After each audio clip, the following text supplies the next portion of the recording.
Hello and welcome to Pasadena. Tonight, some CCL action between the home Arroyo Seco Saints and the visiting CCL affiliate Philippines Baseball Group.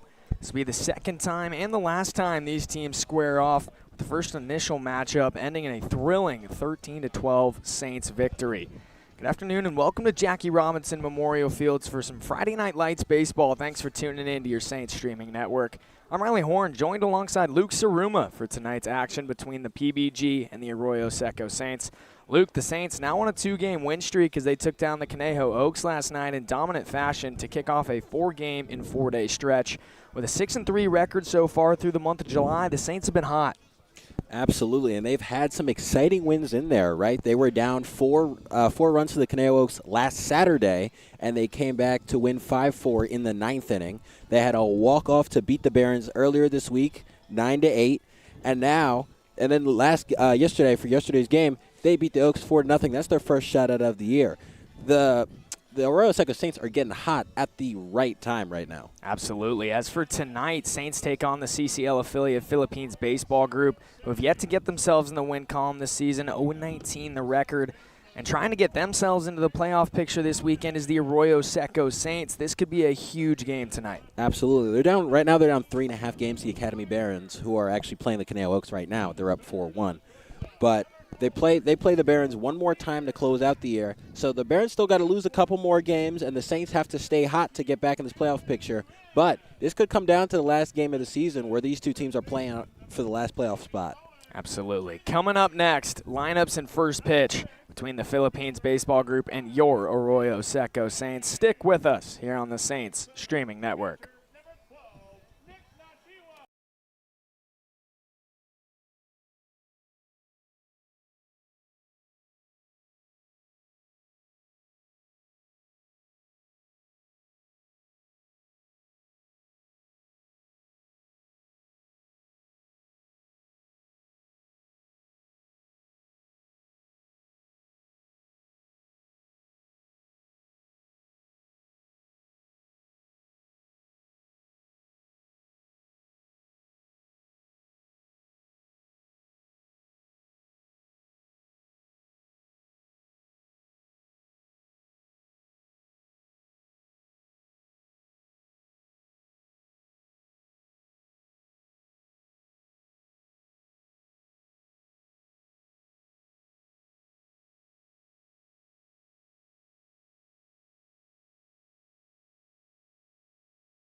CCL action tonight between the Arroyo Seco Saints and the CCL affiliate Philippines Baseball Group. Good afternoon and welcome into Jackie Robinson Memorial Field here on your Saints streaming network. Riley Horn joined alongside Luke Saruma, normally our broadcast producer, tonight on the mic as we will talk you through the action of the Arroyo Seco Saints and the Philippines Baseball Group.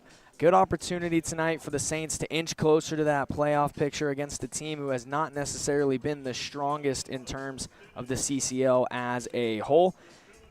Starting lineup for the Philippines Baseball Group, leading things off, Johnny Reister, the shortstop, Mason Fang, the second baseman in the 2 spot, Austin Bash, 3-hole hitting right fielder, Isaiah Chavez, the catcher batting cleanup, Hector Pena and Braden Sells, the 5 and 6, with the back third being Nomar Vasquez, the designated hitter, Kai Nagashima 8th, and Caden Lewis 9th, against the starting pitcher for the Arroyo Seco Saints, Cash Carroll.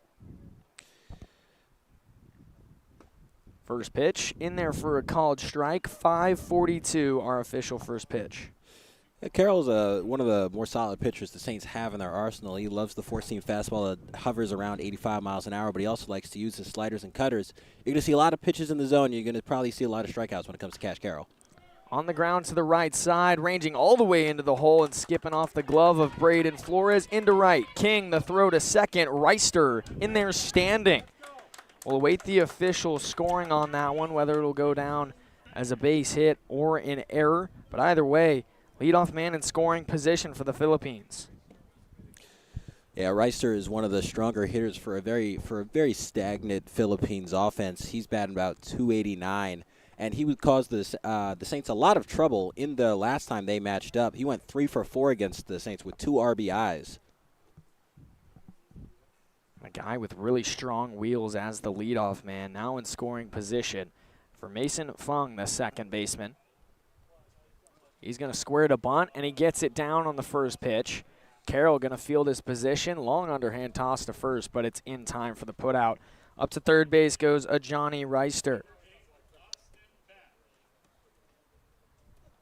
Yeah, that's actually Fang's first hit. Or no, it wouldn't be go down as a hit, but Fang hasn't had a hit since the 20th of June. So he's gone almost 31 calendar days here without a hit.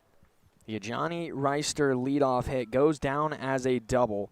So leadoff double, now moved up to third base for the sacrifice bunt. Now Austin Bash, the 3-hole hitter, looking to do exactly what he's supposed to in this 3 spot. Drive in the first 2 guys, and he's got one standing 90 feet away. Big first pitch, or first swing by Bash on the first pitch, 0-1.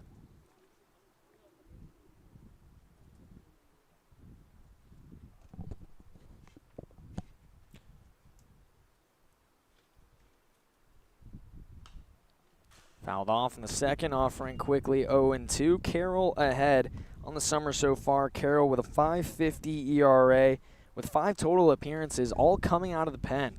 Tonight making his first start with a 1-2 record. 18 innings pitched, 11 earned runs given up on 19 hits, 21 strikeouts to just 7 walks. So like you mentioned earlier, Luke, a guy that's going to be in the zone very consistently and very often. And yeah, you don't want to see him get ahead because that's when he starts to bring out that slider, which can be nasty for hitters. Goes to the fastball. It's popped straight up. A lot of funky spin. Nishiwa giving chase, but it's fouling out of play.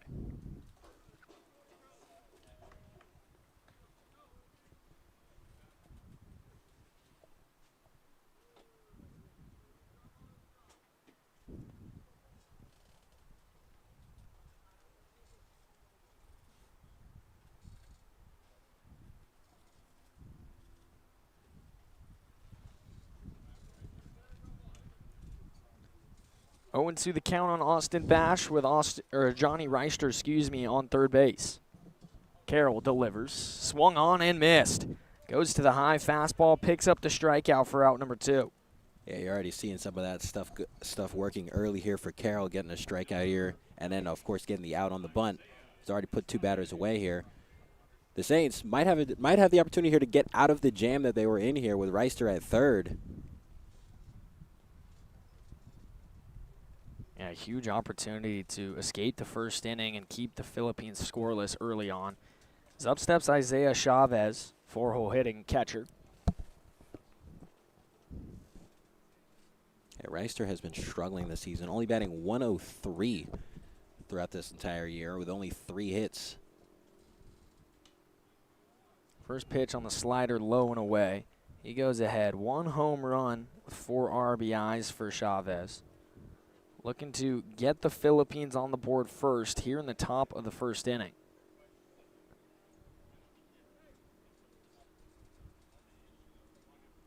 The 1-0 is upstairs, and now Chavez ahead 2-0 with 2 outs. We'll see if the green light is on or if he's going to be taken all the way.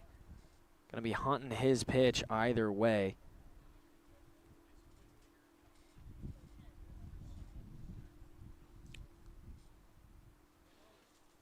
As Carroll delivers the 2-0, and it's way upstairs, 3-0.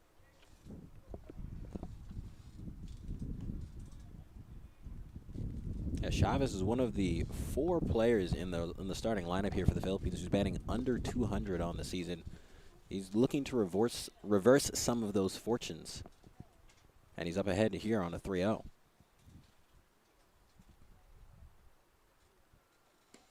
Takes a fastball on the outer edge for called strike 1. Carroll back in there as we would expect him to be. Guy who's very often in the zone. A 3-to-1 strikeout to walk ratio so far this summer. And he's already up to that with a strikeout just an at-bat ago. The 3-1 from Carroll is just below the knees. That's ball 4. Now runners on the corners with 2 gone for the Philippines.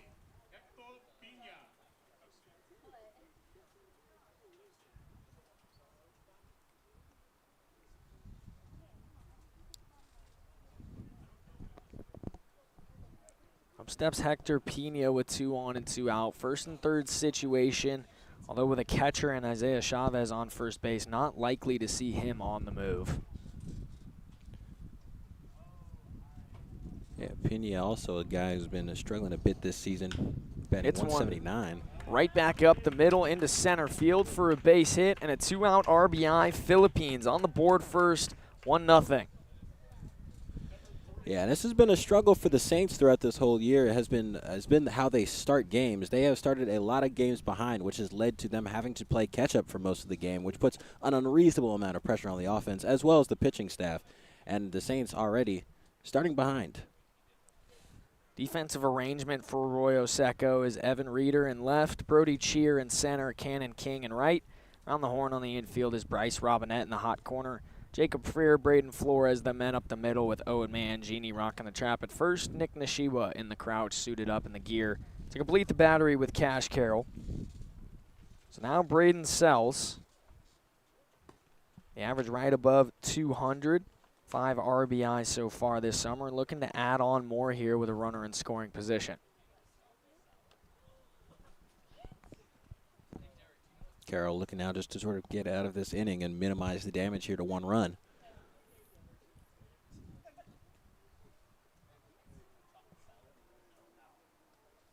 One of the count. Fastball in the outer corner, 1-1.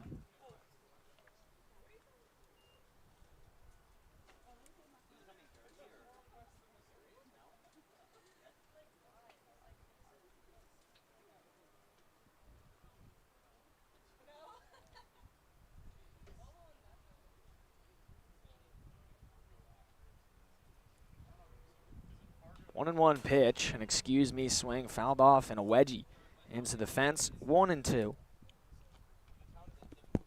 Carroll, the 6'2", 170-pound right-hander, rising sophomore at Santa Barbara City College, making his first start here for the Arroyo Seco Saints after 5 previous appearances. Looking to now prevent any more damage applied by the Philippines baseball group, who lead by 1 run here in the top of the first. 2 gone and a 1-2 count on Braden Sells. Carroll deals. It's way upstairs, buzzing the tower of Sells, and 2-2.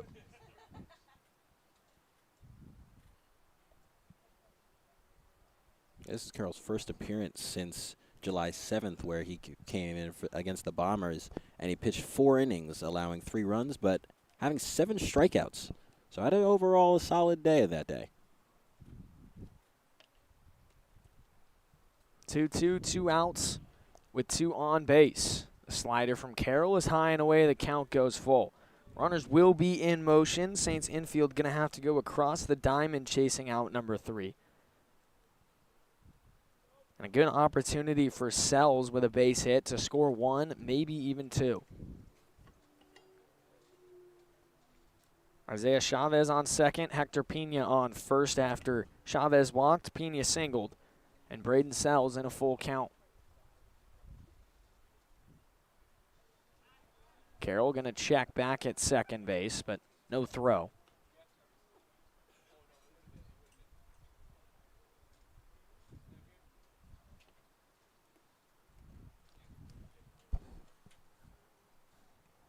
Now Sells will face the full count offering from Cash Carroll, who comes set right at the belt. Long hold, kicks and deals. Swung on and missed. Strikeout number 2 for Cash Carroll, but 1 run across for the Philippines baseball group. They lead early as we head to the home half.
Bottom of the first here in Pasadena, 1-0 Philippines early on. As we take a look at the Arroyo Seco Saints starting 9 offense. Braden Flores leading things off, as he always does, as the second baseman. Evan Ryder in the 2 spot with Jacob Freer batting third. Brandon Wynn, the designated hitter, doing the cleanup duties in the 4 spot with Owen Mangini 5th and Cannon King 6th. With Nick Nishiwa, Brody Cheer, and Bryce Robinette rounding out the back 9 against the starting pitcher for the Philippines baseball group, Richie Barrera. Yeah, Barrera's had a solid year, about 13.2 innings pitched for a 4.61 ERA, 12 strikeouts and 13 walks. So he does give out some walks every once in a while, but he has some good stuff. And in his last game, he pitched 4 innings, allowed 4 hits and 3 runs, and had a strikeout. We'll get to action here in the bottom of the first. As Braden Flores steps up for his first at-bat tonight to lead off the Saints offense. Saints rocking the dark blue tops with the Saints script across the chest and the white letters and numbers with the pinstripe pants. The Philippines baseball group going with the royal blue tops and caps with the white pants on the road. I do like the pinstripes for the Saints. It's a good look for them. There's a lot of really strong Arroyo Seco Saints uniforms. I agree. My favorite one, the Pasadena whites with the rose right across, Those are really good. right above the letters. Yeah, those are my personal favorite. We haven't worn those too often so far this summer, but definitely a treat when we get to see those ones come out. Absolutely. 0-1 the count to Flores. Barrera delivers. It's upstairs. 1-1 to one of the Saints All-Stars, who so far this summer is hitting .330 and just over 100 at-bats with 2 home runs and a team-leading 25 RBI.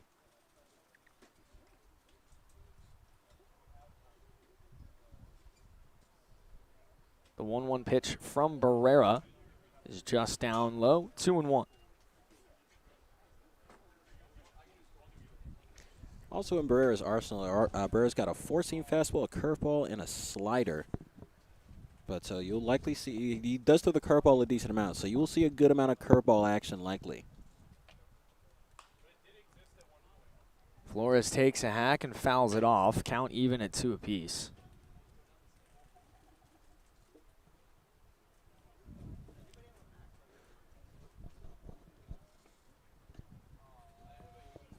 Flores has been struggling as of late. He's 4 of 19 in his last 4 games. He's only been batting .267 in the entire month of July, which is down from his season average. So looking to turn around some of those fortunes here in this game. Chops one right off his foot. Don't think the home plate umpire called it a foul ball initially, but the ball rolls foul anyway, so he will go ahead and do so. And we'll redo the 2-2 count. 1-0 Philippines here in the early goings. If we flash all the way back to June 16th when these two teams squared off for the first time, the Philippines put up a 1 spot in that one as well as this one tonight. Back on the 16th of June, the Saints responded in the bottom of the first inning by putting up 2. And then it was a back-and-forth matchup from there. We mentioned in the pregame segment how exciting that one was, as this one's hit on the ground to a Johnny Reister, who throws across to retire Braden Flores. So 1 gone here in the bottom of the first. But again, 1 run put across here by the Philippines in the top of the first. 1 run in the first matchup between these two teams. Saints would respond with 2 and looking to do the same here, have similar success. And that one all the way back in the middle of June ended in a 13-12 final score in favor of the Arroyo Seco Saints after a Johnny Reister, who just made that play for the first out, hit a ball through the 5-6 hole that Carson Panarisi would come up throwing to the plate to gun down the would-be tying run for out number 3 in the top of the 9th. A thrilling defensive walk-off win for Arroyo Seco. That was nothing short of excitement. It was an exciting game, but the thing that game was also dominated by was a lot of walks. There were, I want to say, well over 20 between the two teams throughout the course of that entire game, which we would hope does not get replicated in this one. I believe it was exactly 20, with a couple hit-by pitches and a handful of errors as well. I don't believe it was the cleanest of defensive games or pitching games for either side. But either way, it was a thrilling finish. As the 1-1 pitch from Richie Barrera is fouled off by Evan Ryder, who's in the 2-hole tonight. Team leading .360 average so far this summer, looking to get something started here with 1 down in the bottom of the first. Absolutely. He's a good hitter. Doesn't draw a lot of walks, oddly enough, but he's one of the best contact hitters this team has. And it shows with that .360 batting average. 1-2. Jam shot, but it's up the middle and into center field for a base hit. Right on cue, Evan Reeder ups his average. Yeah, always a reliable person you can count on to get the offense going, and that will leave him on base for Jacob Freer coming up.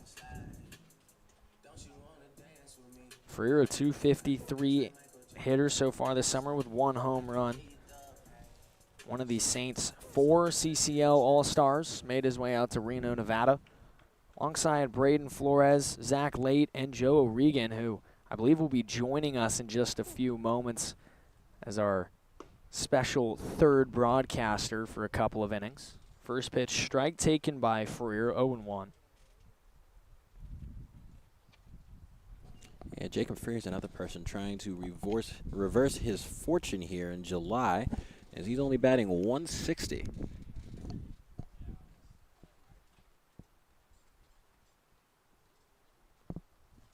The 0-1 pitch is spiked down low. Up to second base will go Evan Reeder as the ball skips all the way in front of the Philippines dugout. Unable to corral it was Isaiah Chavez behind the dish. The rest of the Philippines defensive arrangement is Hector Pena in left, Caden Lewis in center, Austin Bash in right. With Kai Nagashima in the hot corner, a Johnny Reister, Mason Fung, the men up the middle, and Braden Sells over at first base.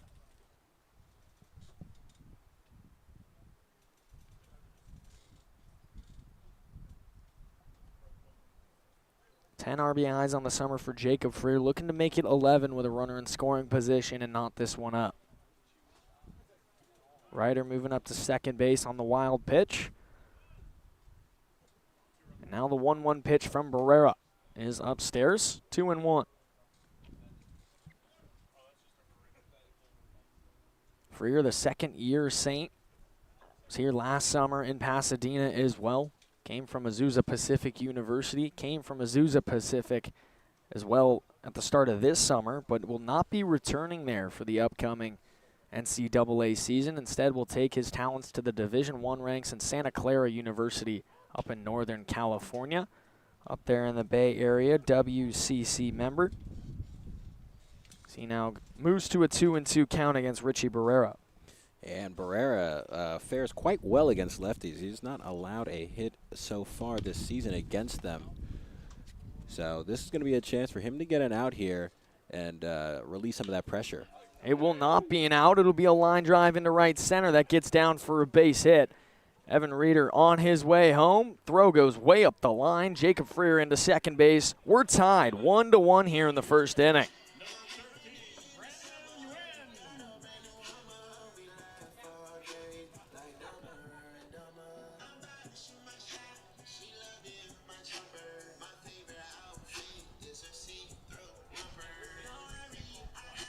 Yeah, that's a big hit there from Freer, who didn't have a hit in his last game here. So now got his 11th RBI, and now has tied up the game here for the Saints.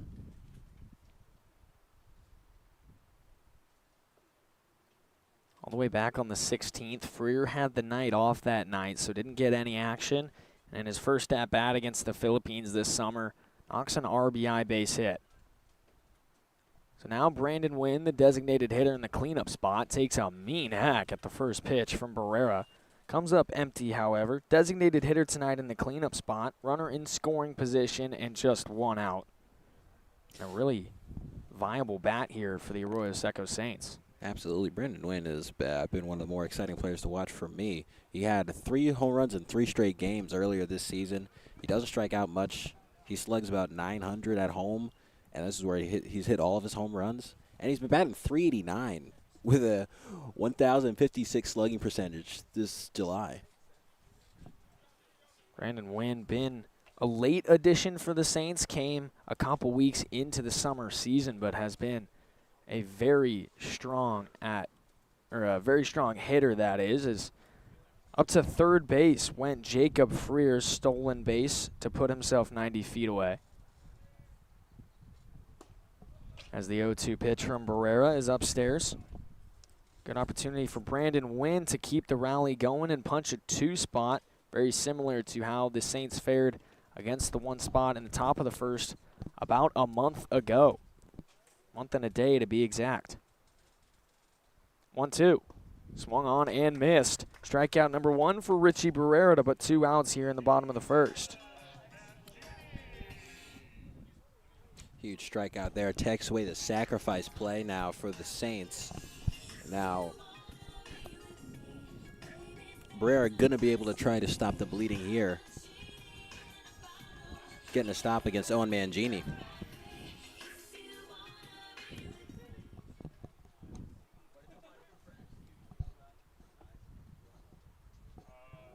First pitch to Mangini. Down low, gets behind Chavez, and cruising in to home plate is Jacob Freer. 2-1 Saints lead in the bottom of the first.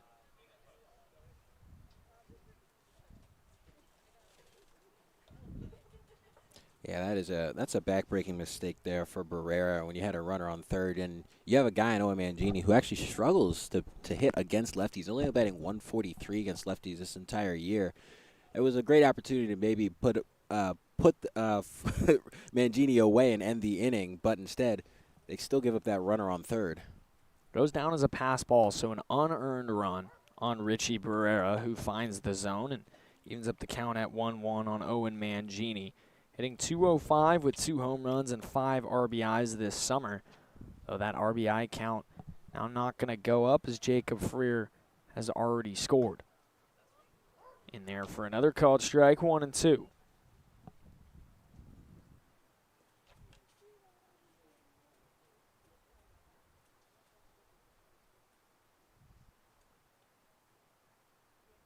Bases empty and a 1-2 count and 2 gone for Owen Mangini.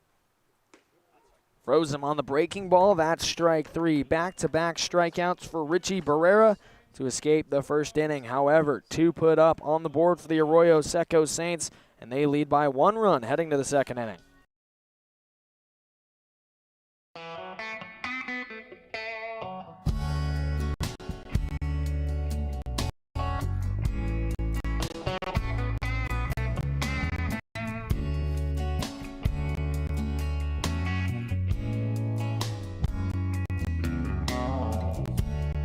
Baby, if I seem a little bit distracted,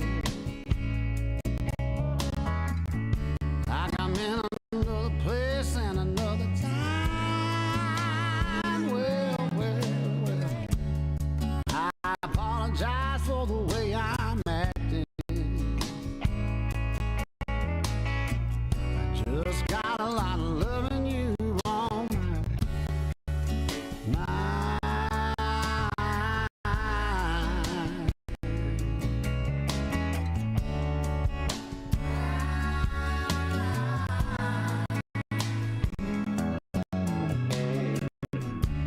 Ever since there's a morning, I've been wondering how you do that thing you did last night. Well.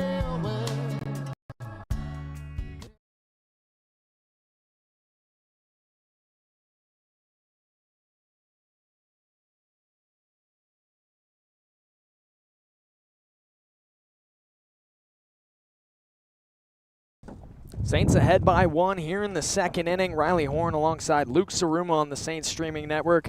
Joined now by Saints ace pitcher Joe O'Regan. Joe, thanks for being here with us. Appreciate it. Thanks for having me on. Absolutely. Joe, very strong start last night. Going a total of 6 innings, 3 hits, 5 strikeouts, 1 walk to propel your team to a 4-0 victory over the Conejo Oaks. A huge win picked up for you guys. What went into that game and what went into that start in your mentality to help, secure those numbers and get the Saints the win? Well, I think the expectation for me, like if you were to ask any of the teammates, is I wanted to go 7 because I haven't gone 7 yet this year. I've worked into the 7th once, but that was about it. But I'll take 6. I'll take 6 on 88 pitches as well, no doubt about that. But no, it's pitch. I mean, if you guys are going to throw the ace term around, I'll just start saying myself, it's pitch like an ace. It's when your team puts up 3 runs in the bottom of the first, it's game over. It's don't give them any sort of hope, any sort of anything to get back in the game. Yeah, I mean, you were grooving last night. You work with that quick pace of yours. What was the one pitch and that one feel that you had that really, led to all those 5 strikeouts? Cutter. Yeah. I mean, that was like the one pitch that honestly got over half my strikeouts, whether it was set up or put away. Like when you get the chance to go back and watch over video from the night before, after like everything, like all the dust settles and so be it, you can really start to find trends and whatever it may be. Fly ball on the right side, foul territory. Mangini over to get the first out of Nomar Vasquez. Now Kai Nagashima and Caden Lewis, the 7, 8, 9 spots of the Philippines order due up this half inning. Joe, random question now for you. Couple of changes in the walk-up songs for the Saints offense. What's going on with that? Okay, so For anyone that did not read the game recap from last night, it is up on Instagram. Go check it out. I brought up something on how there's a merit system, and if you do good or do bad, you get rewarded or you get punished. So, like for an example, for our offensive guys, you commit an error if you don't do your job with run on third less than 2 outs. Coach Milam's picking your walk-up song for the next day. So that's kind of what it's been, and you know what, it works. To say the least. And then for pitchers, if it's a 2-out walk, Stoney's picking our walk-up song. Oh, gotcha. Next time out. So guess what? You're gonna hear another walk-up song from me as much as. Or actually, I don't even know if it was Coach Stone that picked it. I think Coach Reyes actually picked mine. So I might have another High School Musical walk-up song next week. Fun. I like that. If it's not motivation enough to do well in the game for your own sake, for your team's sake. I mean, yeah. For your own personal embarrassment as well. No joke. Just missing the low inside corner is Cash Carroll. 3-1 on Kai Nagashima, who made the transition over to the Philippines baseball group from the MLB Academy Barons in Compton, So far with the Philippines baseball group, 0 for 12 through his first handful of at-bats. 2 walks, however, so he has gotten on base. Yeah, 8 strikeouts as well. So been not a great start for him. I mean, in short, you got to be able to get ahead because Cash fell behind 3-1 on this hitter. Now he's got him full. So, I mean, do you go for a chase? Do you go for a freeze out or half potentially? I mean, what's your thought process usually when you get these sort of situations? Keep the ball down. Or in this case, up. chases the ball up. Goes up and gets a swing and a miss strikeout on the elevated fastball. So a little bit of opposite mentalities for you and Carroll. Yeah, whatever. It's a mind game. It's whatever Coach Reyes is calling today. So kind of just trust the plan. Don't even bother shaking because if you're shaking, then you're thinking too much. Just throw what's called and let baseball be baseball. And I imagine it varies pitcher to pitcher as well, like what pitches certainly. guys throw and how Yes. they feel and which ones work the best. And, your mentality, you would want to pitch down there. Carroll goes up, and either way, it works in a similar result. Yeah, he carries the fastball way better than I do too. So that's definitely a plus on his behalf. I also don't like throwing the ball up. I threw the ball up a lot last year, and if anyone wanted to go to Baseball Reference and look me up, I had a 10 ERA last year, so that speaks for itself. But you've turned that around here this summer. I mean, you're cruising. We would consider you the Saints' #1, the ace so far this summer. And, I mean, you just recently committed to the D1 ranks at Nevada Reno. How's that process been? Let's watch Freer make a nice play at short here. Oh, never mind. High throw from Jacob Freer. So reaching on the air will be Caden Lewis. He's aboard as a 2-out base runner. Okay, say that one more time, Riley. I'm sorry about that. We were saying, you didn't have the year you wanted last year. You come to the Saints this summer. I mean, you're balling out so far, and now you're going to the D1 level at Nevada Reno. What's that process been like?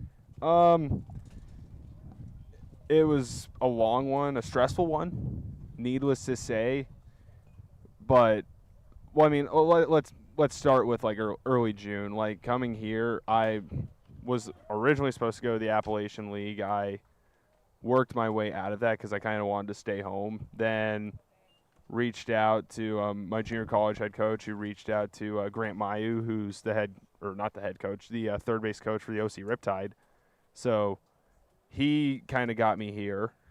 So thank you, Coach. Appreciate that a lot. And since then, I've had really no pressure, because I was out of the other situation that I was in. So I really didn't have pressure. And then my first start was probably the best strike throwing game I've had. 1, all summer. 2, it's the best one I've had in probably the past 2.5, 3 years. 45 strikes on 62 pitches. That's just borderline unheard of for me. I usually don't do that. And summer carried on, continued pitching fairly well. fairly well. Yet, ouch, that hurt. Fouled off himself, did a Johnny Reister. 0-2 the count with Caden Lewis on first base. Yeah, that one never feels good. No. Continue. Then it was realistically San Luis Obispo, the game out there that kind of set everything in motion with Nevada. They were already talking to me before that game though, so I kind of already reached out to, or not reached out, the assistant coaches reached out to me because, well, Thomas Peck and first baseman Owen Mangini are also playing for them right now as well. I'll get back to my statement here soon. The inning doesn't end. Time not granted on that one. Yeah, Johnny wanted a timeout call. It wasn't granted, but it almost worked better in his favor. He started stepping out, and the pitch was spiked and gets by Nick Nishiwa. So up to second base into scoring position is Caden Lewis for the Philippines leadoff man who started things off with a double that would come around and score on the first. Yeah, and then that game in slow was pretty much my best outing of the year if I didn't go back out for the seventh inning. I'd punched 7 over 6 innings and gave up 1 run to the Blues, who right now are the second-place team up there. They're fairly good too. Like, I'm not denying that whatsoever. Then it was kind of after that when everything just really set in motion. I wanted to commit when we went out to the All-Star game in Reno, but I opted to wait a little bit. But I did anyway. Fly ball on the left side, tailing fouling out of play. So we'll do the 1-2 again. How was the experience in Reno, pitching and whatnot? Oh, my gosh, awesome. Yeah. I mean, Greater Nevada Field is it's one of those fields where, as a pitcher, I mean, I don't know how much you two can relate. When the backstop goes up, you can see like the first row people in the suite level. Then after that, you can't really see anything because you're looking down. It's the same thing with San Luis Obispo too. So like, they're like, how is it pitching in front of 8,000 people or blah blah blah or whatever it was, and it was like, to be honest, you kind of don't notice. Like, I noticed running into the game, but beyond that, like, you're not thinking about that. You're trying to just not embarrass yourself in an all-star game. That's the number one thing. Of course. I think you did a good job not doing that. Yeah, I'd like to think so also. I appreciate that. 1-2 the count with 2 gone. Runner on second base for a Johnny Reister. Carroll set right below the belt and delivers. And it's fouled off again. We'll continue. Reister's doing a good job of just keeping this at-bat alive. Yeah, I don't know why my mic just went quiet for a second there. A lot of two-strike pitches that have been spoiled this at-bat so far. Absolutely. I mean, there's got to be one put-away pitch in there somewhere, whether that be the curveball down potentially is. Still ahead in the count, so he has the ability to work with that sort of certainly pitch outside the zone. Yeah.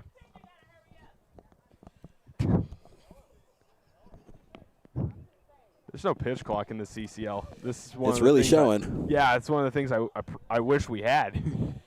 Man, oh man, this AB's dragging on. Back up the middle. Into center field for a base hit. Reister gets it done. Throw to the plate, not going to be in time. Up to second goes Reister, safe. RBI 2-out single for a Johnny Reister to knot this one up at 2s. Yeah, worked a long at-bat there, Reister, then finally got a pitch that he liked, drove it up the middle, able to tie up this game. Looks like we might have another shootout on our hands. Hopefully not. Realistically, I think the Saints are one big inning away from putting this game out of reach, but that's a two-strike pitch that catches way too much of the plate, and it was belt high too, so that just does not work whatsoever. Still in an advantage count, you got to be able to miss in one direction. You can't miss in the middle. Second run of the day for the Philippines. This one unearned. Caden Lewis scoring after he reached on the error. As now Carroll ahead 0-1 of Mason Funk.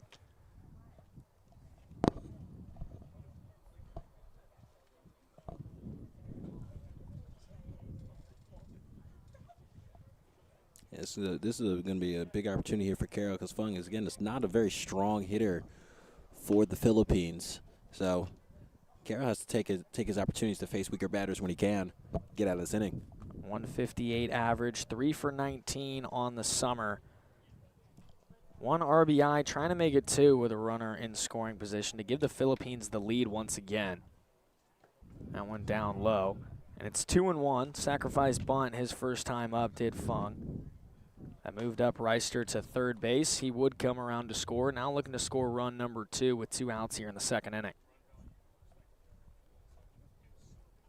Carroll's just got to keep working here. As much as one of the things about this stadium is the sun can very easily get into your eyes here. So continue to look down. And, I mean, he's working down enough.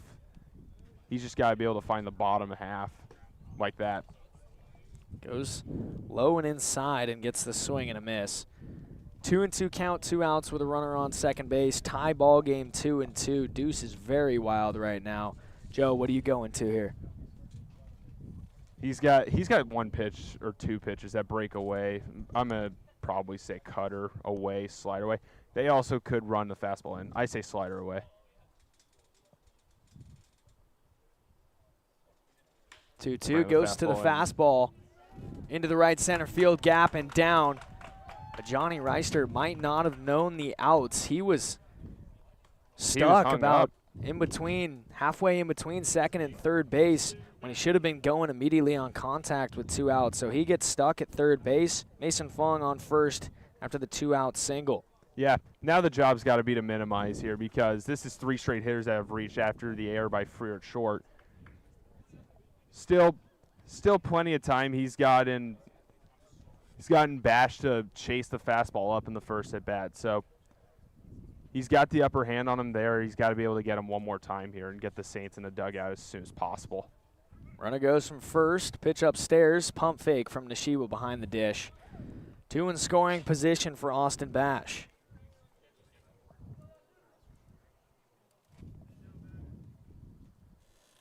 Like you mentioned, Joe, strikeout victim his first time up was Bash. Coming into today, a .314 hitter with 8 RBIs. Looking to get into the double digits now, 2 in scoring position. I mean, Riley, you can see that bat he's got, right? That's one of the quote-unquote fake wood bats. Mm-hmm. It's like I think it's DeMarini. I don't exactly know. That'd be my guess. For an example, it's pretty much like a bomb bat, though. Why would they do it? Why would they have a fake wood bat? It has a metal rod in the middle so it doesn't break. Okay, that makes sense. So, I mean, if you're willing to spend that much more money, I mean, obviously not legal in the professional levels of baseball. In case you didn't know that, I would like to hope they never get legalized up there. I agree. Have you ever seen an MLB player hit with a metal bat in like batting practice? Yeah. Oh man. Show. Dangerous. Absolute for those fans in the outfield. Show. 1-2 pitch, swung on and missed for a swinging strike 3. Carroll's got Bash down twice via the K, but the Philippines tack on one more. We're tied 2-2, heading to the bottom half. Stay with us here with Joe O'Regan on the Saints Streaming Network.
Welcome back to the Saints Streaming Network. Bottom of the second.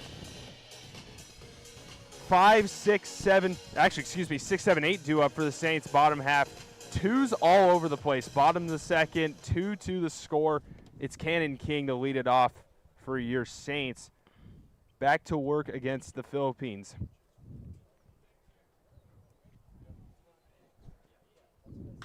First pitch swinging is line into right field. Cannon King has himself a first pitch in the bottom of the second. And you'd like to think, especially after a long inning like that, you'd think he'd be taking the first pitch. Yeah, I mean, you got a guy like Barrera who's kind of been iced out a little bit after his offense has a bit of a extended inning. So coming back, you wouldn't expect him to be in the zone immediately. But Cannon King keeps that aggressive mentality. He's been on a hot streak as of late.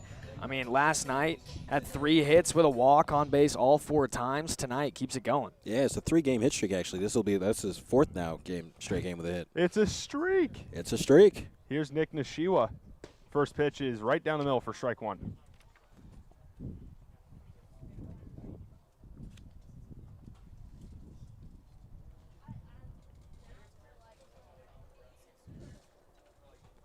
Outfield fairly straight up. Infield second baseman pretty much in double play depth. Shortstop a little bit slid outside of double play depth.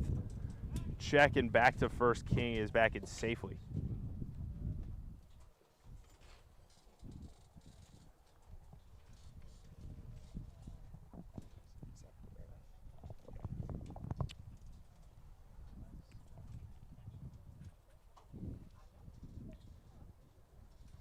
Nishiwa in against Barrera, and Cannon King is getting a little bit of love over at first base. I don't think any sort of hit and run play would be on, especially in this early in the ball game, but I would be one to also be proven wrong as well.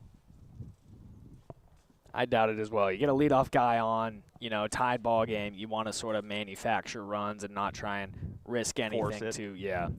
Yeah, it's nothing to be desperate yet. Actually, there was a hit and run. Wow. We whiffed on that one. I mean, to be honest, that probably just got thrown on after Barrera throwing over twice as well. So, I mean, kind of just trying to force the situation, if that's one way to put it. Now I guess in a 2-strike count, do you risk sending King again, try and break up a double play with nobody out? No. I don't see it. I was going to say Nick hits really well with 2 strikes. At least when it comes to ball and play stuff. Yeah. Skied into right field. Going back a few steps now, drifting in is the right fielder, Austin Bash, for out number 1. One gone. Here is the Nebraska Cornhusker, Brody Cheer. He did not have this song as walk-up yesterday. I don't remember that. That is true. That was from that whole merit system. Yeah, he's had this all year though, but obviously there's the select days where you don't have it because of said thing. The merits in question.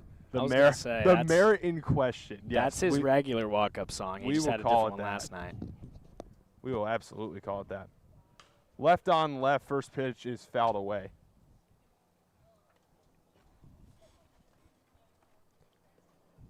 No one really moving anywhere. King off first. Brody Cheer at the play. 1 gone here in the bottom of the second. We're tied 2-2. Saints looking to regain the lead here in the bottom half. Pitch from Barrera is outside. It's 1-1.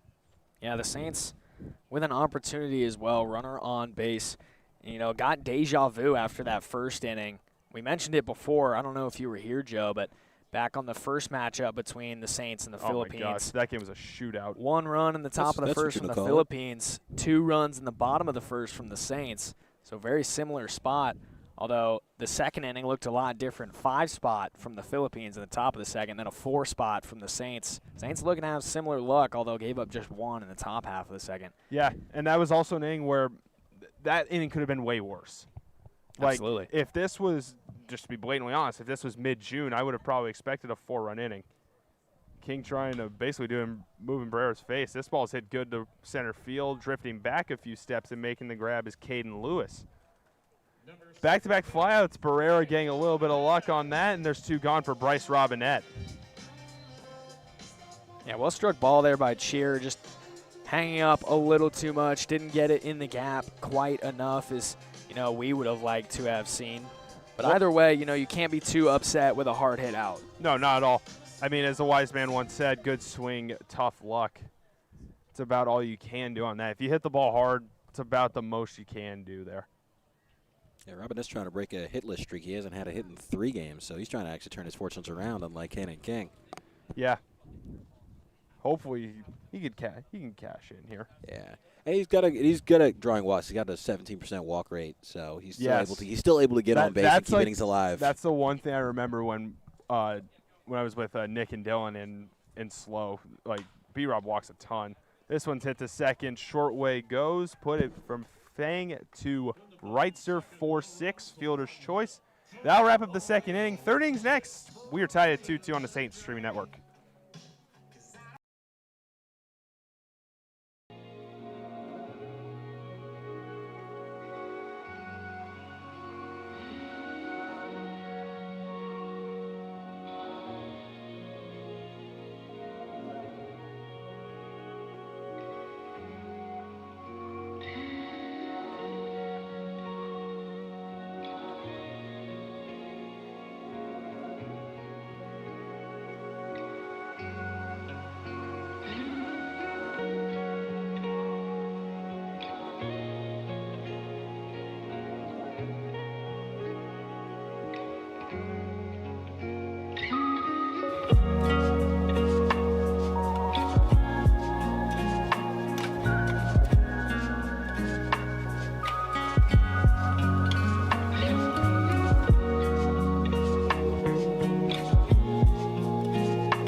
Top of the third inning, set to go on the Saints Streaming Network. We're tied at 2. 4, 5, 6, heart of the order, due up for the Philippines against Cash Carroll with Isaiah Chavez to lead it off. Chavez with a walk, got himself to second base and was stranded there in the top half of the first. Now to lead it off against Cash Carroll, who labored his way through the second, now looking to get back for a quick third inning. First one in is a cutter upstairs for ball 1. Yeah, 6 batters up, but it felt a little bit longer than that, a more extended half inning on the defensive side in the top half of the second, but only 1 run across, so we're still tied at 2 apiece. And that's, what you need to do now for Carroll is, you give up that 1 in the first, 1 in the second. You can't give up any more from there. You got to be on limited runs given up now. Limited runs, more so limited pitches as well.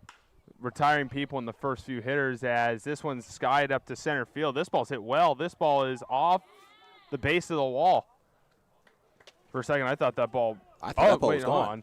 Yeah, that ball was gone. That was gone. That ball was most certainly gone. Yeah, signal from the third base umpire. The wheel is in the sky, so it is a solo home run for Isaiah Chavez. Here comes head coach Aaron Milam to question it, but I was going to say it didn't sound like it hit the wall. It did sound like it hit the net. It looked like it hit the net. It was coming off the net. So I thought it might have just been gone. It looked like it squeaked by. Yeah, I wish I had the same answer as you because I have a beautiful pole right in front of me here. So yeah, we love that. One of our struggles here in the broadcast booth. Yep. Never a dull moment in paradise, or Pasadena, as they like to say. Got the umpires converging here. This is more than likely going to be a home run. I don't see a reason this gets changed unless there was something blatantly obvious. We don't have any VAR to help us. We do not have any video review of any sort. VAR. Using the World Cup. Using a World Cup reference, yeah. I was going to say they call it VAR only in football/soccer/ whatever we want to call it. Call it soccer. Yeah. We'll happily call it soccer. Unless it's Monday Night Football. Exactly. Which is what they were using for the U.S.-Belgium game, and it looks like they overturned it is a double. Calling it a double. Overturned it and called it a double. Wow. I haven't really seen a lot of that happening. No, now you got to edit the scoreboard. Yes, exactly. I mean, that sign looked like it was gone from the third base umpire, and well, it wasn't gone. So a lucky break for Cash Carroll, and now he'll work around a runner on second with no one out, and Hector Pena at the plate. I wonder how that works, whether it's like a majority vote type thing between the 3 umpires and getting that Flip a one overturned. coin, heads to homer, tails, it's a double, and it landed on tails apparently. Fastball at the bottom of the zone, it's 0-1 to Pena. It's like the one joke we make, just flip a coin. I didn't see it. All right. Done deal. Slip the coin. Boom. The 0-1 is outside for ball 1. Maybe they asked ChatGPT where the ball went. Is there a GPS system in the baseball? Could be. No chance. I was going to say, I don't think they would care to know where the fences were at either for that GPS system. Carroll checks back at second, being held by Flores. The 1-1 is outside. Nice block there by Nick Nishiwa. He's getting back-to-back nights of work. Cam Andrews kind of wanted to give him an extra day off. He's been getting beat up this past week, so I think that's a fairly good call. He'll more than likely be back in the lineup tomorrow against the Bombers. We wanted to think. Andrews has had a solid month of July. He's had all 3 of his extra base hits. They've been in July. Yeah, there you go. Yeah, Cam's actually really been putting it together as of late. Like, it feels like the past week he has been on an absolute tear. Like, if we have any stats from the past week for him, I would love to know what it is. Yeah, he's been good offensively. He's been good defensively. In the last week's game against Cadell, I remember he threw out 2 people at second, like in the first 2 innings. In the same inning, yeah. Or no, you're right. It was in the first 2 innings. Yeah. I should also probably give you the benefit of the doubt there because you were announcing that game. I did happen to be on the call for that one. Yeah. Count full on Pena. Chavez off second. Carroll gathers below the belt. The 3-2. Grounded right back to him. Check second, and that was not long enough for check. Chavez gets the third, and the throw goes away, and Chavez is going to score. An unnecessary hero play gifts the Philippines their 3rd run of the game. It's 3-2. Yeah, especially after getting that home run taken back off the scoreboard. The defense turns around and gives up that run a few pitches later. It's less than ideal. Certainly. I mean, Chavez was also hung out like right in the middle of second and third base. I would love to know why there was no chase after him, because as much as Carroll was on the wrong side of the mound to make that play, he still had a good chance to get him. Coach Caleb Reyes will take a second to talk to Carroll and the rest of the infield. It's 3-2 Philippines here in the top of the 3rd.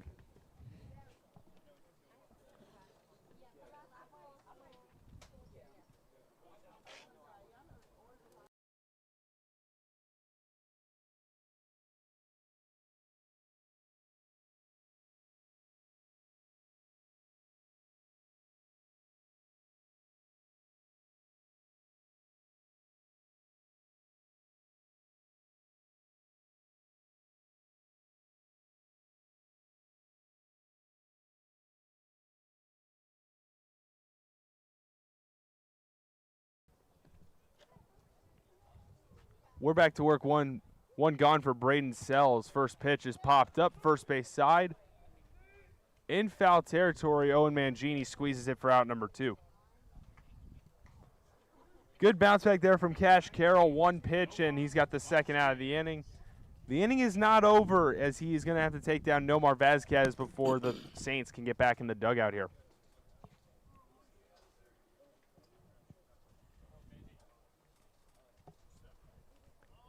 Entire field straight up against Vazquez. First one from Carroll is in there for strike 1. Vazquez was on a 7-game hit streak, should I say, prior to the last game's loss to the Riptide, where he went 0 for 1 with a walk. So maybe he's trying to start a new hit streak here. He's going to have an opportunity. Might be. He popped out to Mangini last time out in the first inning.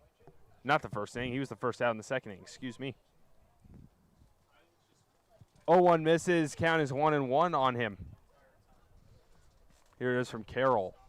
That's line to center field. Brody Cheer comes in, comes back, and dives, and it is trapped underneath his glove for a base hit.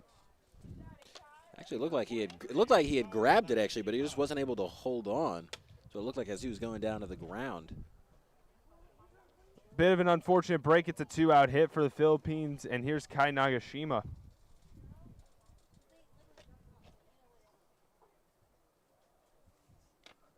Left-hand hitter, Freer shaded more up the middle, the shortstop. Vasquez off first. Carroll will check on him.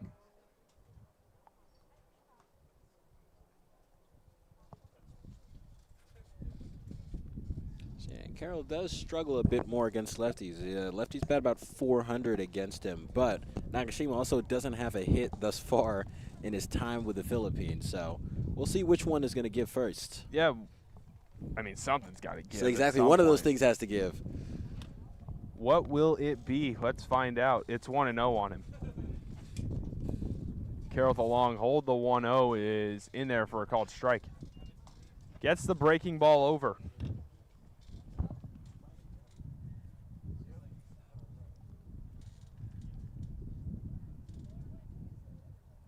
Sorry for the listening audience for the wind of potentially my microphone. The 1-1 is cut on and miss. Carroll put a little more heat behind that one. It's 1-2. Yeah, the wind is always picking up in these microphones. Not much we can do about it. Just happens. Just kind of part of the deal. It is kind of part of the deal. Looks like there is some action down in the Saints bullpen. Nagashima fouls one away. It is still 1-2 on him. Looks like, bear with me. It looks like Colin Caicedo is beginning to throw. Oh, Colin Caicedo is another guy who had a last time he went out, he had a really good showing against Caneo. 1-2 is on the inside corner, called strike 3. Nagashima, a strikeout victim. Cash Carroll is through the third inning. However, the Philippines get another run. It's 3-2. We'll see in the bottom of the third on the Saints Streaming Network.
Ladies and gentlemen, welcome back to the bottom of the third on the Saints Streaming Network. Riley Horn, Joe Regan up here in the booth with you. And Luke Saruma as There well. you go. Thank you for helping me out there. Absolutely. Were you drawing a blank on my? That's fair. I apologize. No, you're good. My bad, Luke. Here we go. Top of the order for the Saints, it is Flores, Ryder, and Freer back to work against Barrera. First one on the right-handed Braden Flores. We usually see him hit left-handed a lot, but with switch hitting capabilities, he flips it around, hits right-handed against left-hand pitching. It's 1-0 on him. I will let you know that's not the first time that's happened this summer. Although the first game of the summer, we couldn't get our stream live because we didn't have the proper sign-in access to the YouTube channel. Yeah. And but we still put a broadcast on, and we were going to upload it to the YouTube channel. I don't think we ended up getting the recording all set to get that up. That's fine. But first game of the season, I didn't know Nick Jepson's name. And so, like, first thing I said on the air, I just completely blanked on his name. Alongside, what was your name again? And I was like, sorry, dude. It was kind of that, all right, this could be a long summer for me. Counting Flores' favorites 2-1. The pitch from Richie Barrera is hit well in the left field. However, that is fouled into the bullpen. It's 2-2.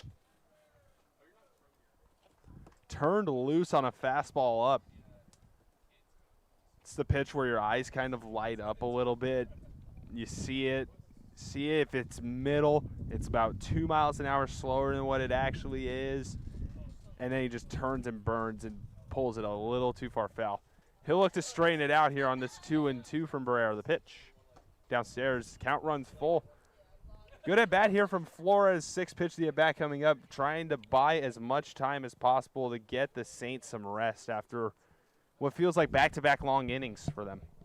Yeah, it'd be nice to see if Flores can get a hit here because he does also a guy who struggles a bit against lefties, even though he is a bit of a switch hitter. The 3-2 is upstairs.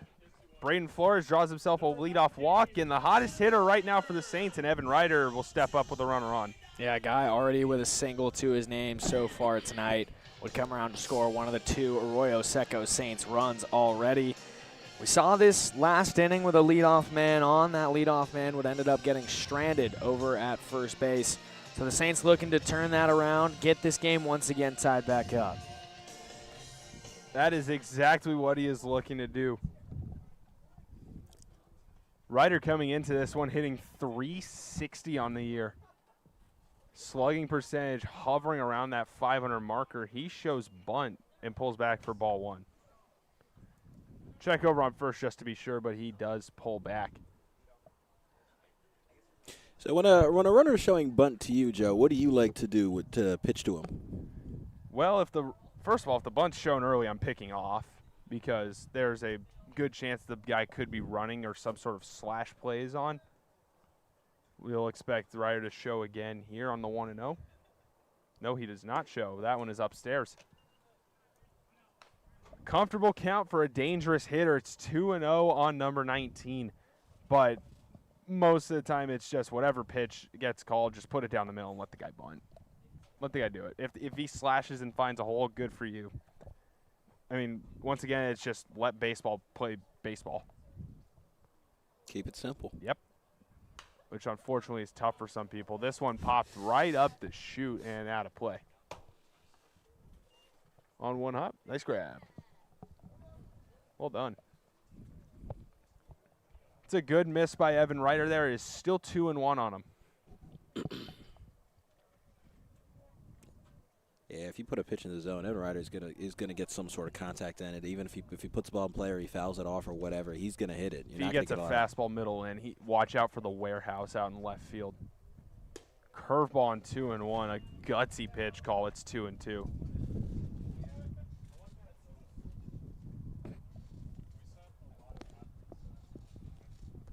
Flores off first on a leadoff walk. It's 2-2 on Evan Ryder here in the bottom of the third. Barrera sets at the belt, looks at Flores. The 2-2. Chopped up the middle, gathered it short by Wrightster. The throw to first, put it in the book. It's a 6-3 double play. There's 2 gone. Now batting is number 4, Jacob Freer. 2 gone. Here's Mr. Tusi Slide, apparently. Jacob Freer. Yeah, new welcome song. He's changed his, though, by his own doing. He started with, I believe it was Miss Jackson by Outkast. Yeah, I do remember and that. went to Cool Down by Kalohe Kai. Now, is this his doing or is this a coach's doing? I do not know if it is his doing or not. I mean, it feels like a meme song, so I could see it not being his doing. Yeah, it depends. Let's see what he's got here. First pitch is on the outside corner. Good curveball from Barrera. It's 0-1. Well, if it helps, Freer was 0 for 4 in his last game, so maybe that'll tell you whether he picked the song or not. Maybe he did, maybe he didn't. Who knows? slider ground to first. Back is a few steps is Sells. He'll flip it to Barrera covering, and the inning is over. 1-2-3 go the Saints in the bottom of the third. That'll do it for me. Luke will take it the rest of the way for the next 3 innings. It is 3-2 Philippines on the Saints streaming network.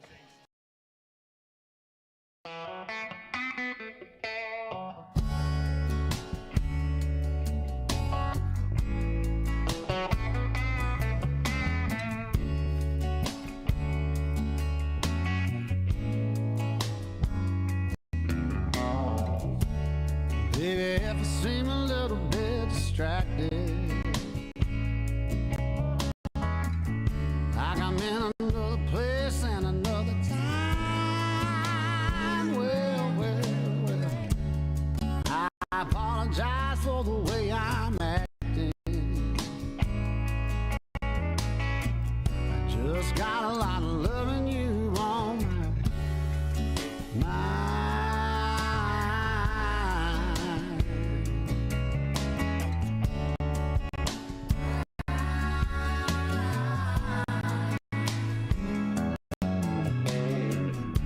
Ever since there's a morning, I've been wondering how you do that thing you did last night. Well.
Welcome back to Jackie Robinson Stadium. I'm Luke Saruma. I'll be taking over for the next few innings here. New pitcher on the mound for the Arroyo Seco Saints. It'll be number 40, Colin Caicedo. Riley, as Mary J. Blige says, what's the 4-1-1? 4 appearances and 3 starts for Caicedo so far this summer. Been a strong arm, going 10 innings with 12 strikeouts. Guy with a lot of put-away stuff. His last time out back on July 7th against the San Diego Bombers. 2 shut-down innings, giving up just 1 hit, picking up 3 strikeouts as well. And it's going to be about limiting the damage from here on out by the Philippines offense, who lead by just 1 run. Yeah, and Caicedo has pitched now 3 balls here to Caden Lewis to start this inning. After Caden Lewis, Johnny Reister will be followed by Mason Fang. That will be the first 3 batters. Caicedo hits Lewis there. That's going to be a walk to start this inning. The Philippines have a leadoff person, man on base.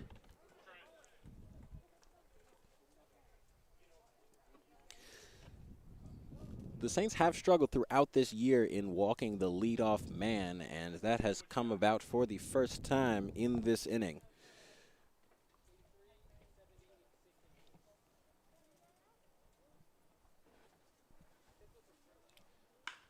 And Reister will blast one to center field. That will go down for a base hit. Lewis will round to third. Reister will go to second. Now Lewis will go home. And Lewis will get home, and that will be a 4-2 lead now for the Philippines. Yeah, really well-struck ball there by Johnny Reister. He was rounding first base about halfway. He started slowing down towards second, then realized the wave was on, and he turned on the jets again. We mentioned it earlier, a guy with really strong wheels, really good bat-to-ball skills. And that one going to go down, I believe, as a triple, which would mean he's a home run away from the cycle. Yeah, Reister's been having an excellent game so far. Now it's 3 of 3, like you said, one home run away from the cycle now. Caicedo will deal a first pitch strike here to Mason Fang, who is 1 of 1 with a sac bunt in the first inning.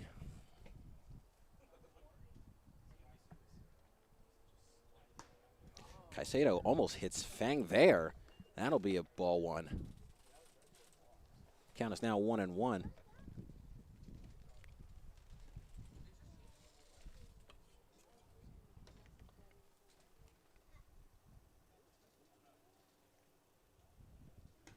Caicedo pitches that one high. Count will now go to 2-1.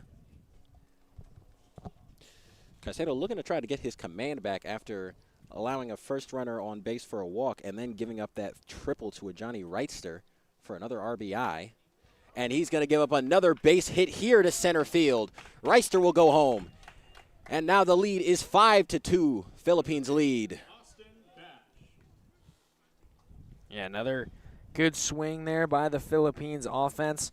Getting another run across, and they're going to look to extend this lead as much as they possibly can, because when we flash back to the first time these two teams played, it was a call and response type of game. The Philippines would put runs up, the Saints would respond, and the Philippines aren't going to try to have that same luck here tonight. They want to get the put away, get those runs up as fast as they can, and hold the lead. And Caicedo there will even up the count here now at 1-1. Or actually, no, gives him throws the first pitch strike to Bash. Bash swung and missed.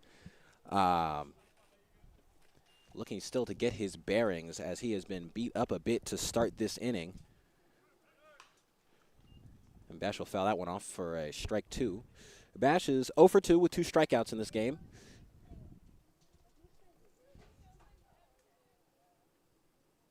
Trying to get in on this hit party that has started in this 4th inning. Caicedo looks over at first. And will throw over to first. But nothing doing there. Fang makes it back safely.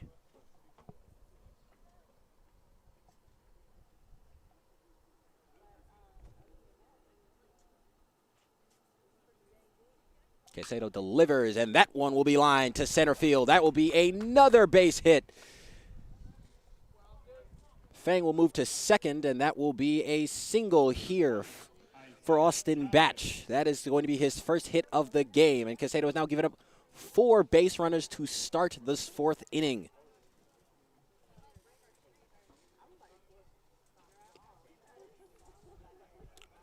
Now Chavez will come to the plate with a runner in scoring position. Chavez had a hit earlier, had a double. He's also had a walk. So has had 2 successful trips to the plate so far in this game. Looking to have another successful trip here. As Caicedo tries to get his bearings. Caicedo puts that one in the dirt. Will be ball 1.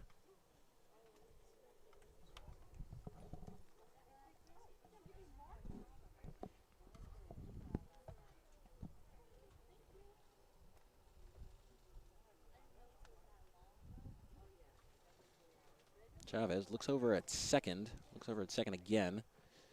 But he's going to deal here to Chavez, who's going to foul that one out of play. Now count goes to 1-2.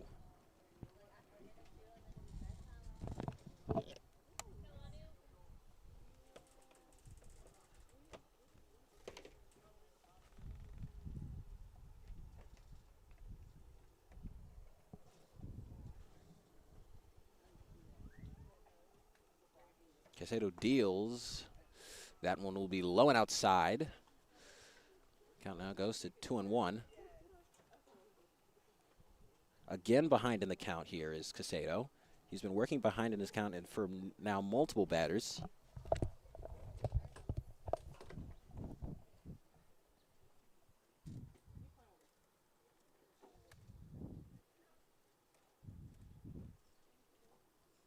Caicedo now gets a swing and a miss there. Now count goes even, 2-2.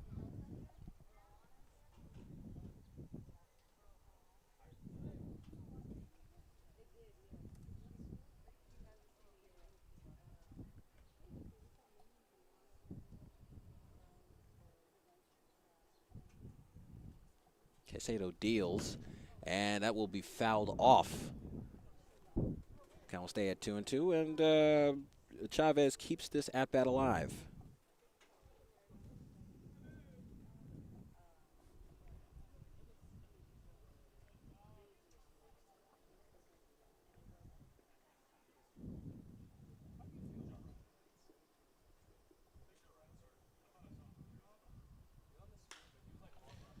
And Chavez pops that one up. Flores will get under it, and that will be the first batter retired of this inning. Caicedo finally is able to put a batter away here to start this fourth inning after giving up 2 runs. Yeah, and from here on out, it's just going to be about chasing those outs.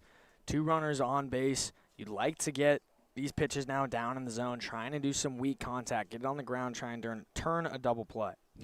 And now Hector Pena will come up. He had an RBI earlier in this game as well as a hit. He's 1 for 2. And Carvalho will put that first one outside for a ball 1.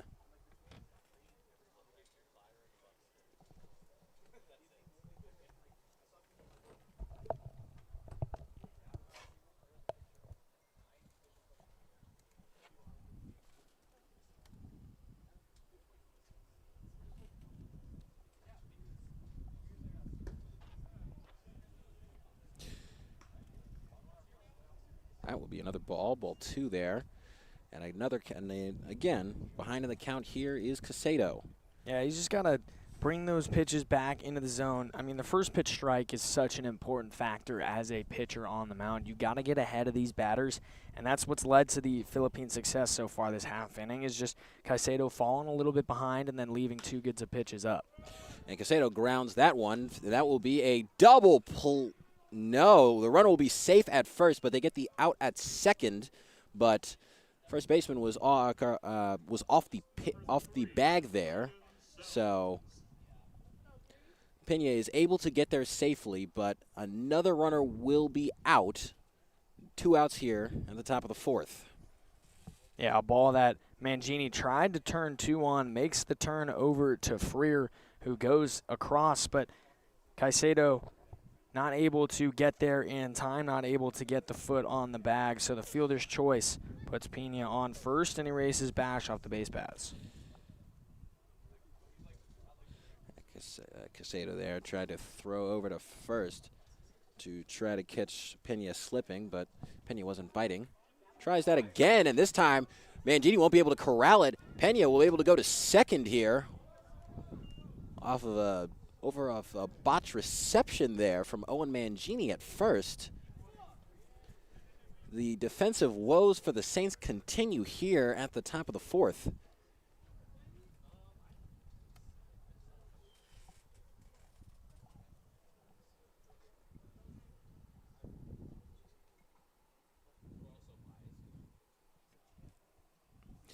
Caicedo is usually a guy who's actually quite good at getting first pitch strikes, but has been struggling in this game, as that is another first pitch. That will be a ball here in the 4th.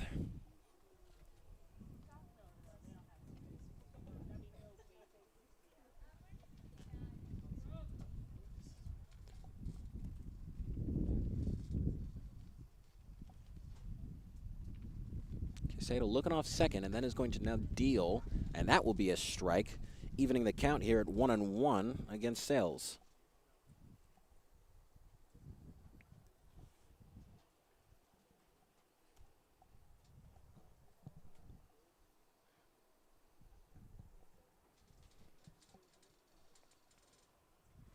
Caicedo puts that one in the dirt.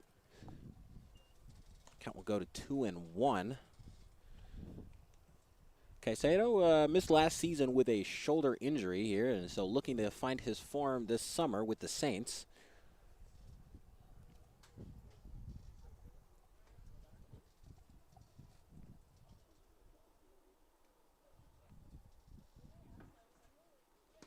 Caicedo offers up a swing and a miss there. Count will go to 2-2 now. Caicedo with a chance to put Sells away here and stop the damage at 3 runs in this 4th inning. There's a runner in scoring position as well. So Saltazoffi's trying to bring that man home.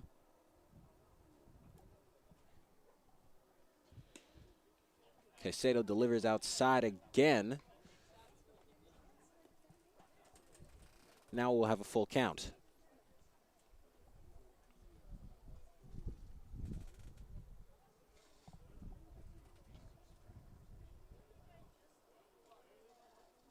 Caicedo collecting himself for a moment. Payoff pitch here. And that one will be high, and Sells will be walked. Now will now be a runner on first and second for the Philippines. Now batting is number 19, Nomar. As Nomar Vasquez comes up to bat. And, you know, we've talked about the control issue so far for the outing of Caicedo. And, you know, you do have 2 runners on base. They've put up a 3-spot, have the Philippines, but with 2 outs in the inning, you still have to go and attack Vasquez so far. He's a guy, or rather a pinch hitter. The lineup is number 4, Mays Borgmeyer. Mays Borgmeyer being the pitch hitter. Thanks to our PA announcer for that quick tidbit of information. But now you got to go attack this guy. You know, you got to get a ball in the field to play, try and get a ground out, fly out, or even go get a strikeout, get this 3rd one, and get your team back into the dugout. Yeah, but it won't start with that first pitch, which will again be a ball here. But that one was high and inside for Caicedo. It was supposed to low and outside like some of the other pitches in this inning. Borgmeyer is batting 188 in 8 games in this season. Only 1 RBI. He's going to have a chance to increase those numbers here. As Caicedo throws a strike there, putting the count at 1-1.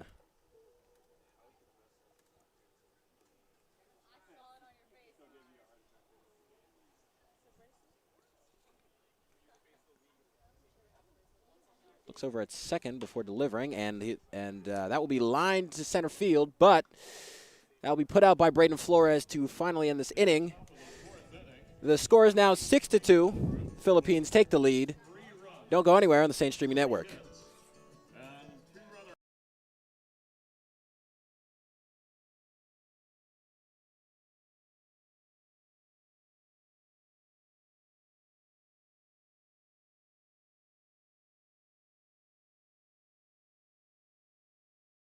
What's up? I'm Christian Robb. I'm a pitcher. Cade Schumart, I'm a left-handed pitcher. And this is Rip and Dex with the Saints.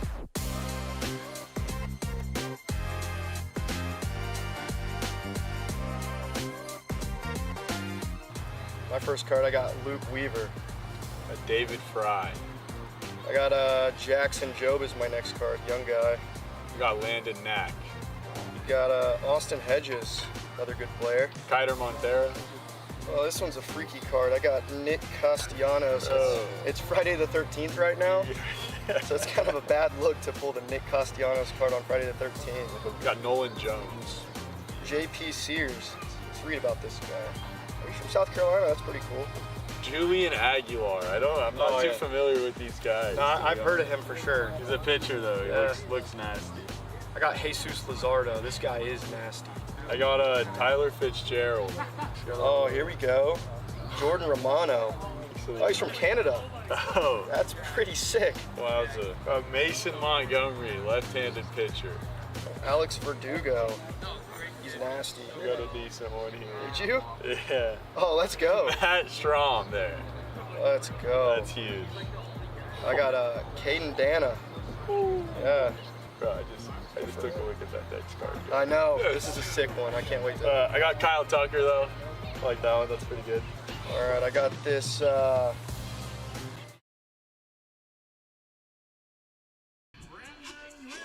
So Richie Barrera's day will be over after 3 innings, where he had 2 strikeouts and gave up 2 runs.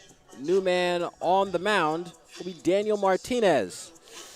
Riley, what do you got for us? Oh, 3 appearances, all out of the pen. No start so far. Recordless with 3 2/3 innings pitched An ERA of 12.27. Haven't gone exactly the way he wants them to in terms of the earned run numbers, but that was mainly due to 4 earned runs given up in just an inning and a third against the Santa Barbara Foresters, one of the best offenses in the entire CCL. Yeah, and here he's going to face off against some of the better hitters here in the Saints lineup. You've got Brandon Wynn, Owen Mangini, and Cannon King coming up.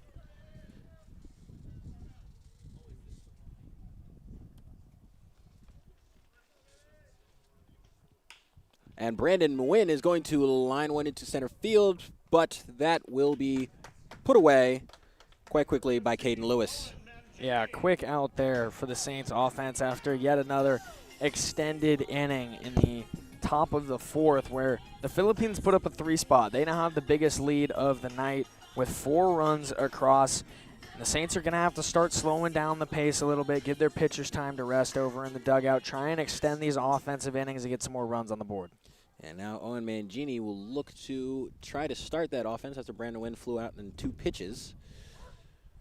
And he's going to give up a strike 1. Owen Mangini is 0 for 1 with a strikeout so far in this game. We'll say it came out to a good walk-up song. Christiane Aguilera always has a lot of hits. That's who that is. Genie in a Bottle. I knew it. I just couldn't remember who sung it. But yes, that is Miss Aguilera. Count now is 1-1.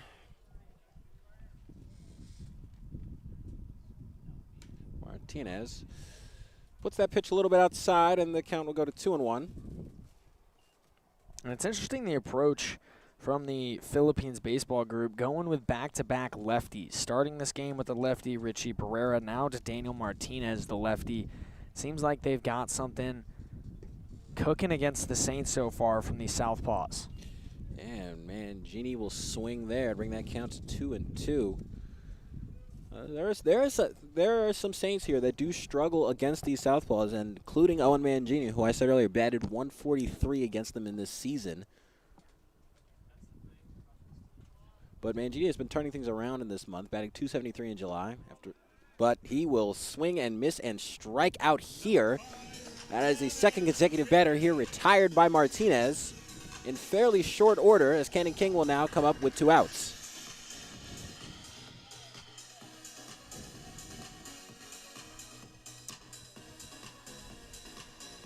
Cannon King has been the guy who's made a lot of big hits for the Saints this year. He has 5 home runs, which I believe leads to CCL. He is one of the best hitters that this team has. He's 1 for 1 in this game. Yeah, he's continuing his hot streak, back-to-back games where he's yet to get out so far. He went 3 for 3 last night with a walk. So far, 1 for 1 today. Guy coming into today with a .320 batting average, 5 home runs, just like you mentioned, 13 RBIs. Been one of the most consistent and strongest bats in the middle portion of the Saints lineup all summer long. And we'll take ball 1 here to start, and then now we'll take strike 1. Count will go to 1-1 here. Yeah, looks like Cannon King is on a nice 4-game hit streak as well. He's having a very good season, and he's a new commit to UC San Diego, if I'm not mistaken. You are not? Fouls that one off. Count will go to 2-2. It should be 1-2. My mistake.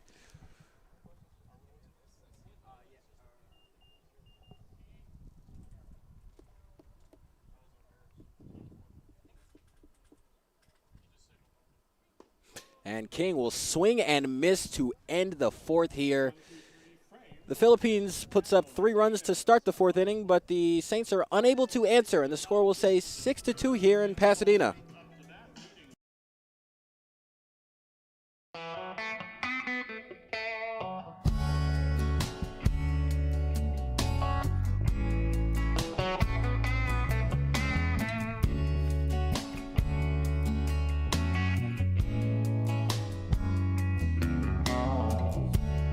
Baby, if I seem a little bit distracted,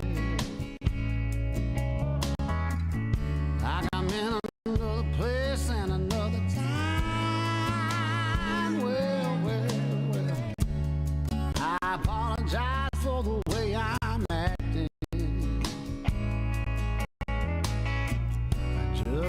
a lot of loving you on my mind.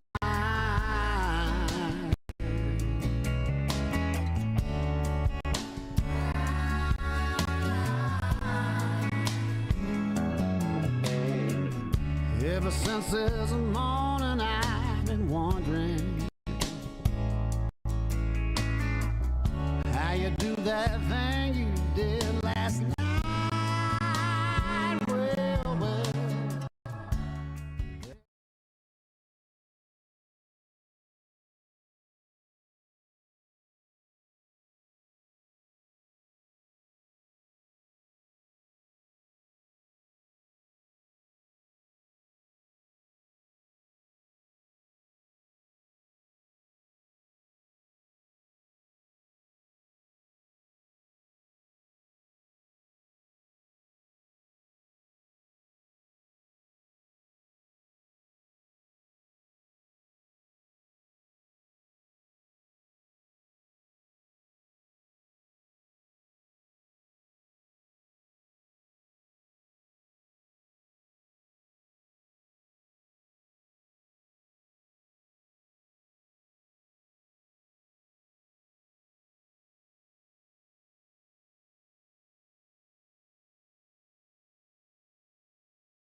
And a beautiful day at the top of the fifth inning here at Pasadena, Jackie Robinson Stadium. Oscar Salazar will be coming in for the Arroyo Seco Saints. Riley, what's the report?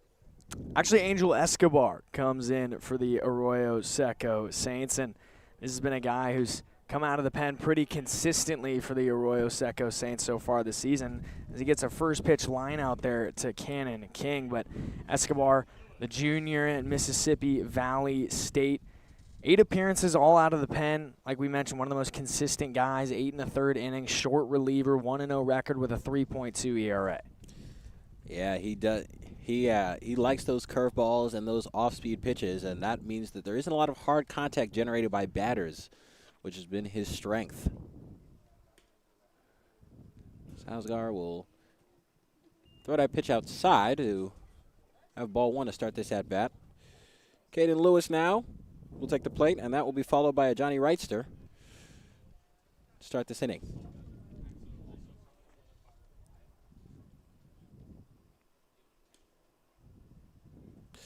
That one is outside again for ball 2. Nishiwa is unable to corral that pitch.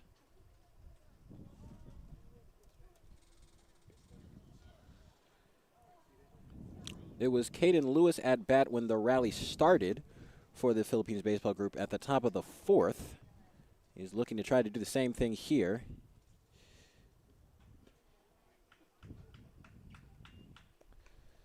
As the pitch count goes to 3-0. And, you know, for the Saints bullpen now, it's going to be about just consistently filling the zone. It's what we saw from Caicedo, who had a little bit of a hiccup inning in the top of the 4th, mainly due to the fact that he was falling behind pretty consistently to these Philippines batters. But, you know, Escobar now with a first pitch out on Kai Nagashima and now 3-1 against Caden Lewis, he's just got to stay in the zone. And that one will be flown out to left field in the foul territory, and that will be corralled by Evan Reeder. That will be the second out of the inning. And again, right there, getting back into the zone, finding a way to get these batters to get themselves out. That's kind of been the name of Escobar's game, just, you know, consistently finding the zone, keeping hitters off balance with his off-speed stuff, and, you know, inducing weak contact. Now a Johnny Wrightster, who's 3 of 3 with a double, a triple, and a single, looking to get a cycle here in his 4th at bat.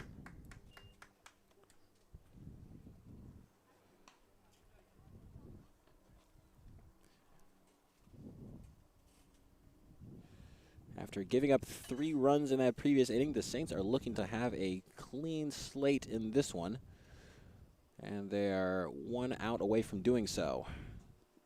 Escobar deals. That one is going to be in the dirt, and that will be ball 2.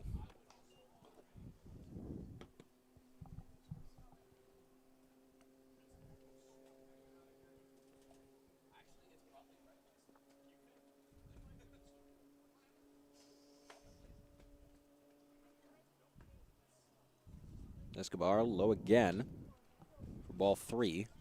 Back-to-back at-bats now in a 3-0 count. Escobar able to find his way into the zone against Caden Lewis, then got the fly out on the 3-1 count. He'll try to get back into the zone here against Reister. Will be unable to, and Reister will be on base for the 4th time in this game here, now with his first walk of the game. And there's a runner on base here for the Philippines Baseball Group as Mason Fang comes up with 2 outs.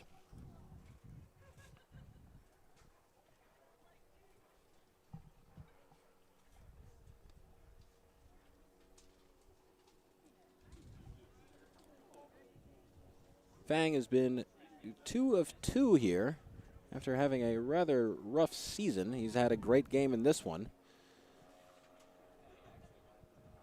Along with those 2 hits, he has an RBI as well. And he's stolen a base. He's been doing it all, this Fang.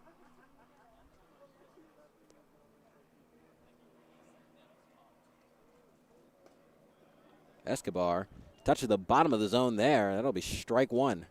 Yeah, there's that big breaker. I mean, that thing's got so much drop on it. Starts towards the eye level of these hitters and then connects to the glove at the bottom of the zone. It's a great pitch to keep these hitters off balance. And Mishi was unable to corral that pitch, which will result in Reister getting to second base. And the count will go to 1-1. Mishiwa just wasn't able to corral that one. That will likely go down as a passed ball, if I'm not mistaken. We will await the official scoring.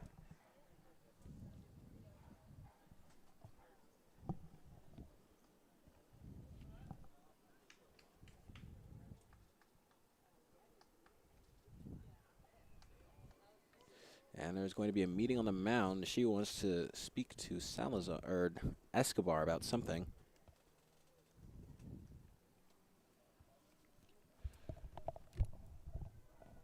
Derek, wild pitch or pass ball?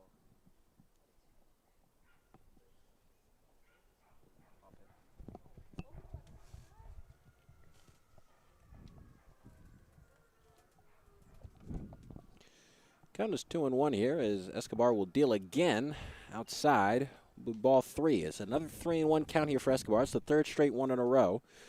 And for the 2nd inning in a row, the Saints pitchers are facing multiple batters in which they are behind in the count.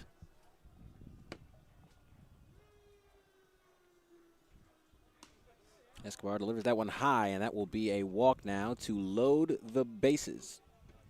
Nope, not below the bases, sorry. They have a runner on first and second.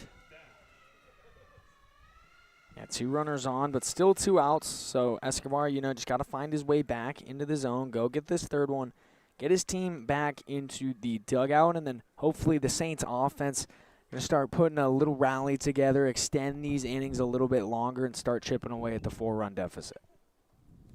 Absolutely. So Escobar has his work cut out for him as he faces Austin Bash, who is 1 for 3 in this game with 2 strikeouts.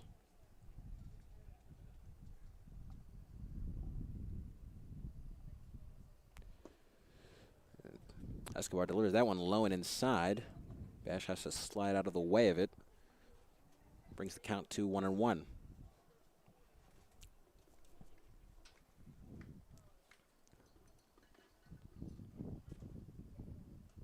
Escobar now has walked back-to-back batters and looking to stop that streak here. And Bash will line that one to center field. Chire looks like he has it, and that will be fielded to end the inning. The Saints, after walking up back-to-back batters, are able to close out the inning here to keep the deficit at 6-2 here in Pasadena.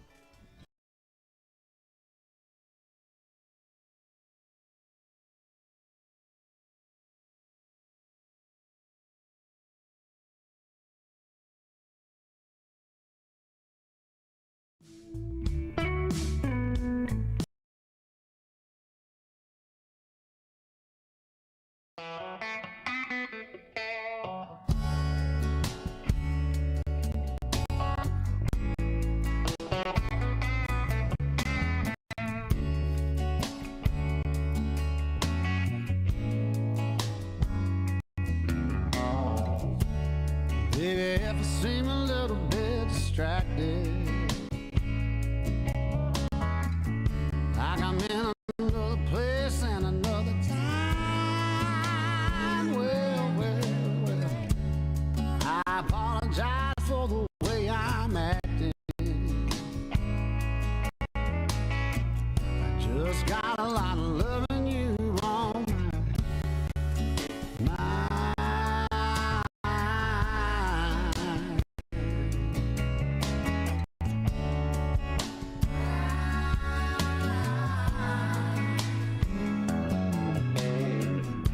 Ever since this morning, I've been wondering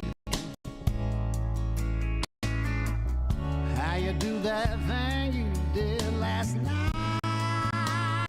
Well.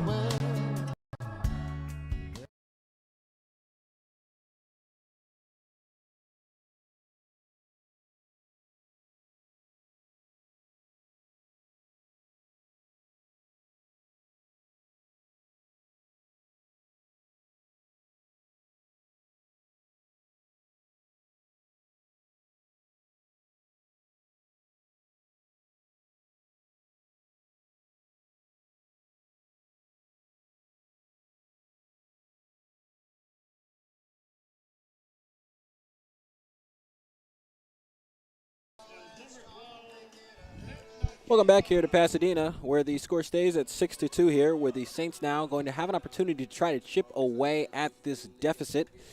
Daniel Martinez remains pitching for the Philippines baseball group as he's going to face up against Nick Nishiwa, Brody Cheer, and Bryce Robinette, bottom of the Saints order. And it's been back-to-back innings now that these pitchers have faced the minimum. It was still Richie Barrera in the third inning, but then Daniel Martinez, his first inning of work in the fourth, went 3 up, 3 down. So the Saints have gone 6 up, 6 down in the past 2 innings, and they need to turn that around now and try and chip away at the lead a little bit. Yeah, the Saints have had multiple experiences in this past week playing back from deficits, but they're going to have to do the same thing here.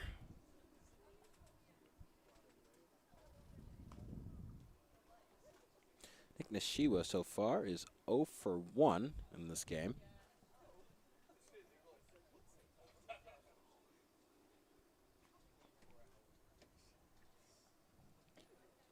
Count is 1-1, and Nick Nishiwa grounds that one foul. Count will go to 1-2.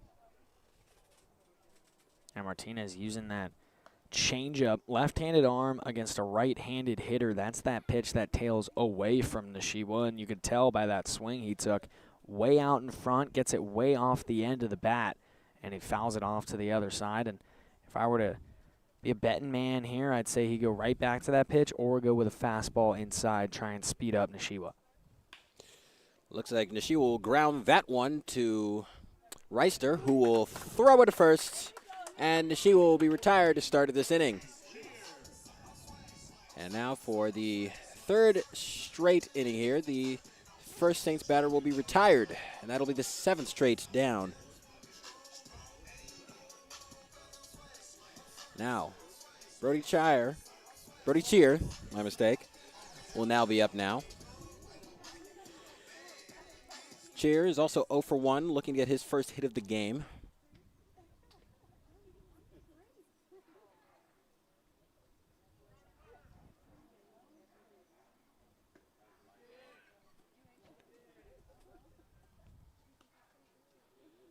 And that first one will be checked instead of one around. That will be, or no, it will not be. That will be ball 1.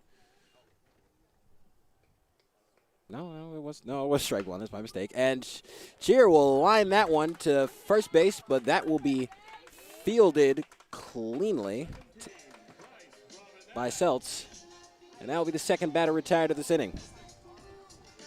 Yeah, that one, again, second swing for Brody Cheer tonight that has resulted in an out, but really hard hit outs for him so far. His first one was a deep fly out to center field that Caden Lewis was able to track down, although he hit it really well and pretty deep into the deepest part of the yard. This one smoked over to the first baseman Sells, but he's able to make an athletic play, get the glove on it, and get the out.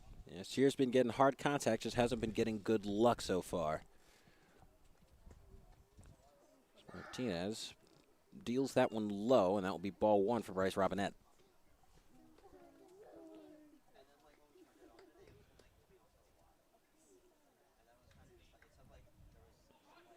Robinette also is hitless in this game, 0 for 1.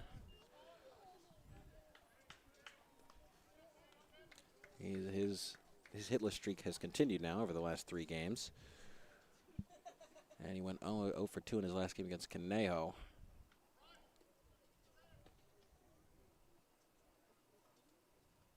Martinez hits Bryce Robinette on that one, so Robinette will be walked. That will end the streak of 8 consecutive Saints retired. And that will lead to the top of the order here with Braden Flores now coming to bat. And of all the new walk-up songs we've heard tonight, this one might be my personal favorite. I'd say it's this one or Genie in a Bottle for me. Genie in a Bottle. This one, what's it? Breaking Free from High School Breaking Musical? Free from High School Musical. Never Yeah. watched that movie. Really? Nope. Just by accident. It just so happened. So I got to watch it one of these days. Classic Disney movie. Disney Channel movie.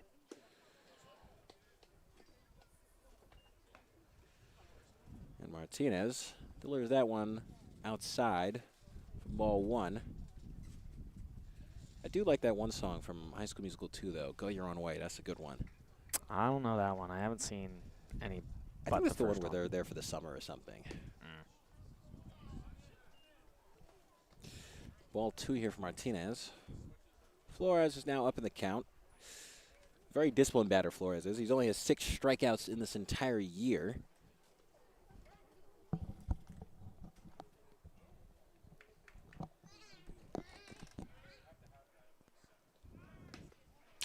And Martinez delivered that one outside, and Chavez looked like he was going to throw to second, but thought against it. And Robinette will get the steal there. So now there will be a runner in scoring position for Braden Flores.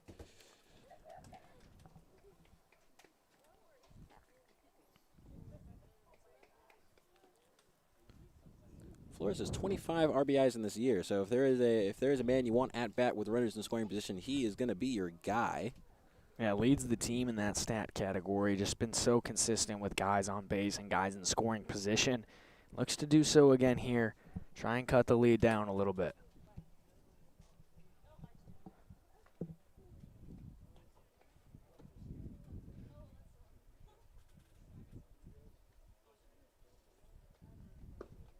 And that one will be low, and that is a 4-pitch walk there for Braden Flores. Now there will be 2 runners on base for the Saints as Evan Reeder, the red-hot Evan Reeder, gets to the plate here. Yeah, coming into the 4th inning was Daniel Martinez. We're now here with 2 outs in the 5th. He came in and went 5 up, 5 down, and now has surrendered 2 free passes to the 9 and 1 spots of the Saints order. And up steps the Hart, looking to keep the rally going with 2 outs. And Evan Ryder, definitely the guy to have up in this spot. Leads the team in batting average. Great bat-to-ball skills. Already with a hit on the day today. Looking to keep this rally going. Absolutely.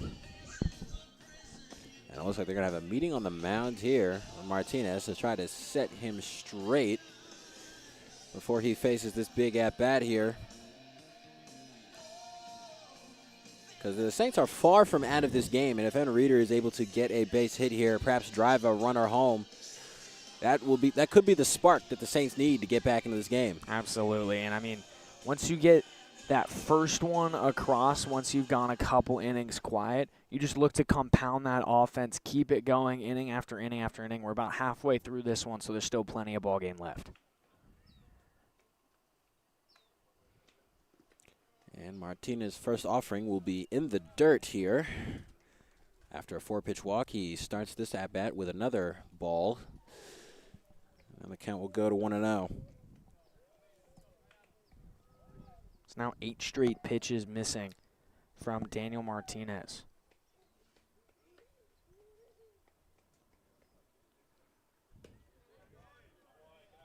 Make that 9 straight, as that is ball number 2 here for Evan Reeder.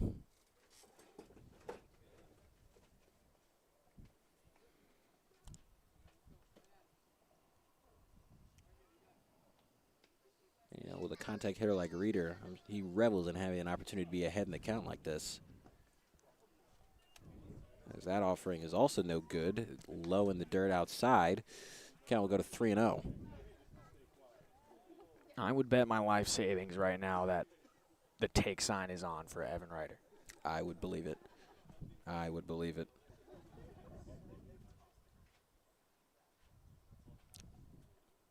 So not a guy that gets a lot of walks in general, but that will be strike one there.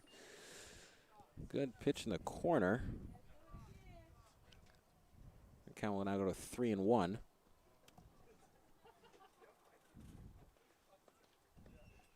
Martinez is happy to get one in the strike zone there. He looks off second, deals, and Ryder will foul that one back. Full count now. Full count now with 2 outs. And a runner in scoring position for the Saints in the bottom of the 5th here.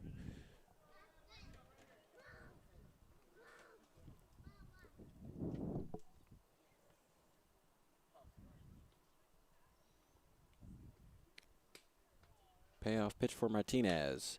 And that one will be grounded to third and put out to end the inning.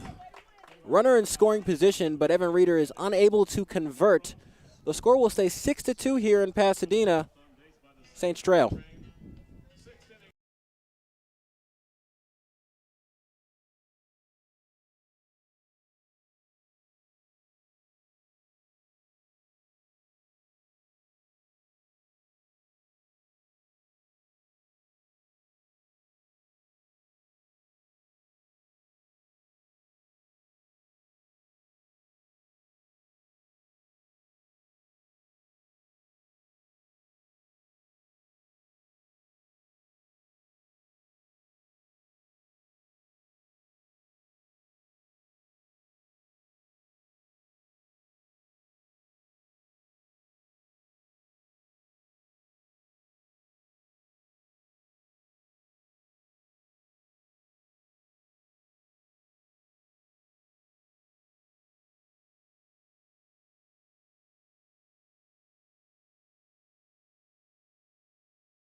Welcome back here to Jackie Robinson Stadium, where the Arroyo Seco Saints face off against the Philippines Baseball Group. The Philippines Baseball Group currently leads 6-2 as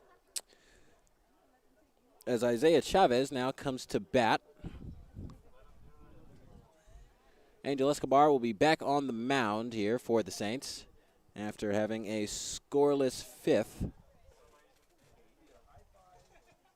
Sorry, as a scoreless 4th. And he will deal that first pitch a strike. Dr. Escobar had trailed multiple batters in the count in his previous inning. Starting off early was going to be a good look for him as he hangs that one outside, nearly hitting Chavez. That will go, count will go to 1-1.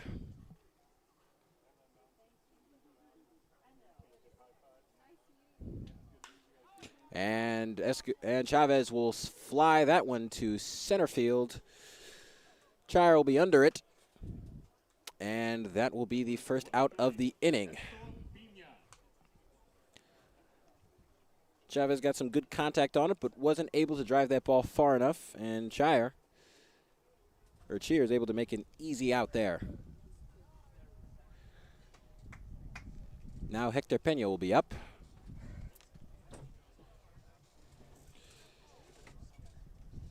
Pena is 1 for 3 so far in this game.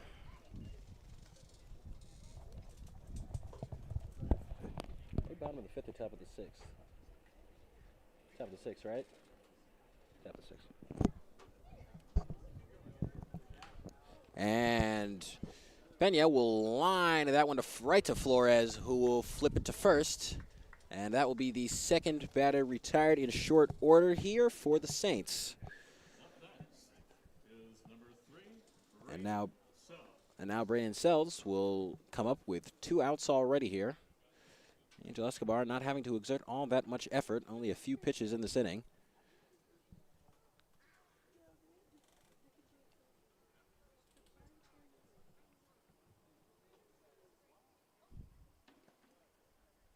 Escobar deals low, but great block by Nick Nishiwa.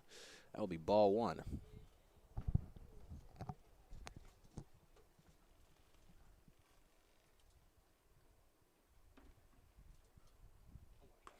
Oh, Escobar pitches that one almost behind Sells right there. That was a wide pitch. Count goes to 2-0. It's impressive almost that he didn't hit Sells on that one. Looked like the pitch that Noah Syndergaard threw at Chase Utley all those years ago when the Mets played the Dodgers.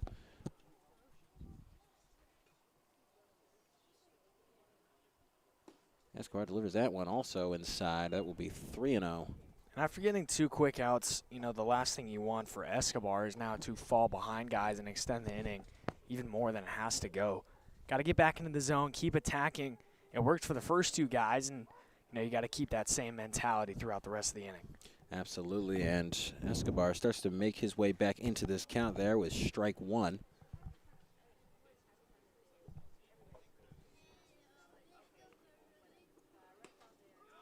And Escobar gets the strike 3 there. Or strike 2, my mistake. The strike 2 there. A great pitch there in the outside corner. Had Seltz guessing. Now it is a full count payoff pitch here for Escobar, and that will be flied out to center field. Chair, easy catch to win the inning. After giving up 3 runs in the 4th, the Saints have now had back-to-back scoreless innings here as we go to the bottom of the 6th.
And welcome back here to Jackie Robinson Stadium here in Pasadena. The Saints trail 6-2 to the Philippines Baseball Group with a new pitcher here for the Philippines, Dylan Adams. Riley, analysis. Dylan Adams with 6 total appearances, 3 starts, so been a utility arm so far this summer for the Philippines Baseball Group. 0-1 record with 12 innings pitched, 10.5 ERA and 8 strikeouts. And for him, it's going to be about keeping the Saints offense quiet. The Saints put up 2 in the bottom of the 1st, have gone scoreless since then. But it's a good opportunity for the Saints to now switch it up. First right-handed pitcher they've seen of the game with Richie Barrera, the starter, and Daniel Martinez, the first arm out of the pen, both being lefties. Yeah, like you said, first righty here for the Saints as he will face Jacob Freer, Brandon Wynn, and Owen Mangini. So he's going to be facing some heavy hitters here in this Saints lineup in the bottom of the 6th. And that will be popped out to left field. And Pena will make the easy catch there. And now will be Brandon Nguyen will be coming up.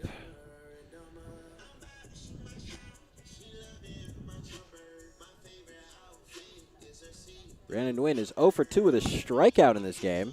A bit uncharacteristic for him as he's been batting .380 in this July. Yes, he has some power, as we've seen earlier in this season. So he's certainly a guy that could start to break this game open for the Saints. As that first pitch goes outside for ball 1. Yeah, he's a guy who came a little later to the Saints, a couple weeks into the season, but has made a huge impact early on, being a really strong bat to have in this middle portion of the order, and a good guy defensively as well. And that ball will go for strike 2. Or strike 1. Count now even at 1-1. 1 out here at the bottom of the 6th. After a fly out by Freer. That will go for ball 2 here.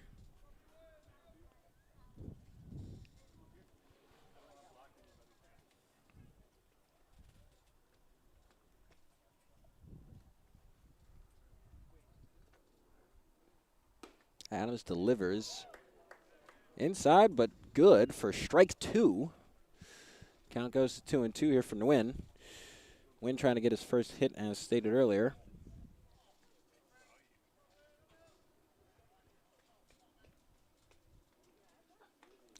And that ball will nick Nguyen, actually right there, and that will bring a runner on base here with 1 out. And now Owen Mangini. Yeah, the Saints have had plenty of base runners on base. It's just been a struggle for them to get them around and in. We obviously saw 2 score in the first inning, but since then, they've had a base runner on in almost every inning since then, just yet to get across second base and over to third or even into score. See if Mangini can reverse the offense's fortunes here after. And Mangini will, as he. Well, no, that will be caught by Owen Bash.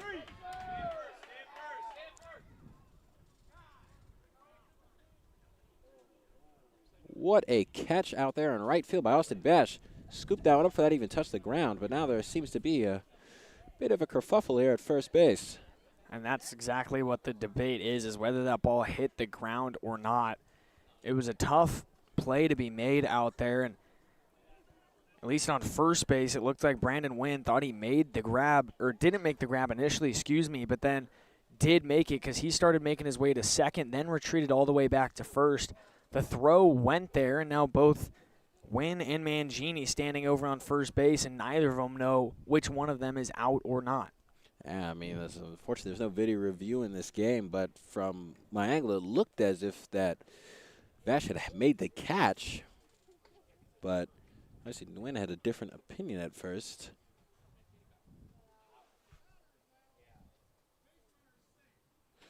And so that will be ruled a catch, and Brandon Nguyen will be safe at first still, but out number 2 there recorded for the Philippines. And Cannon King will now come to the plate with 2 runners out already and a runner on first. Yeah, an interesting play there, but just goes down as a line out for Mangini, and Nguyen still safe over on first. Yeah, the Saints started off strong with those 2 runs, but just have been flummoxed offensively in these last 4 innings. Just unable to get anything going. Cannon King, who's been, again, an excellent performer for the Saints as of late, will be looking to change those fortunes. As that first pitch goes outside for ball 1.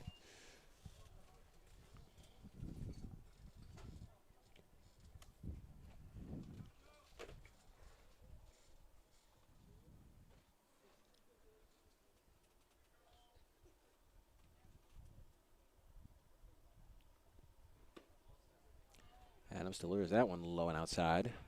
Again, can we go to 2-0. dangerous guy to have in a 2-0 count. If he gets something he likes, Cannon King is going to put a great swing on it and hopefully extend this inning with 2 outs. Yeah, Cannon King hits well against fastballs, so with being ahead in the count, he'll be looking for a fastball in the zone to jump on.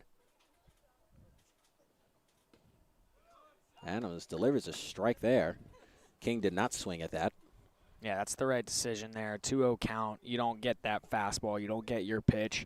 Goes to a breaking ball there, does Adams. So good leave and a good pitch by Adams, but a good leave by King in a 2-0 count.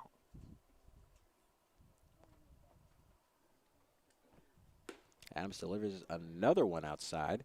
Count will go to 3-1. So he's either trying to get King to chase on that outside pitch, or he's just trying to paint the corner and just hasn't been able to get it the way he'd like. But that's 3 pitches in the same area that have been balls in this at-bat.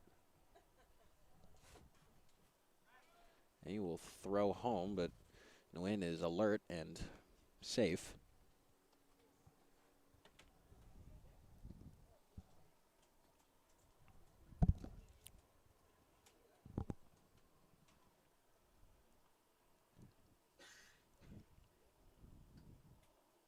Three and 1 here as Adams delivers low, and that will be a walk.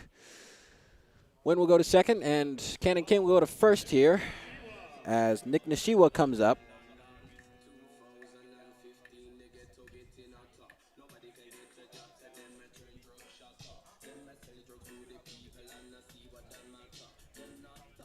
Nishiwa has been 0 for 2 so far.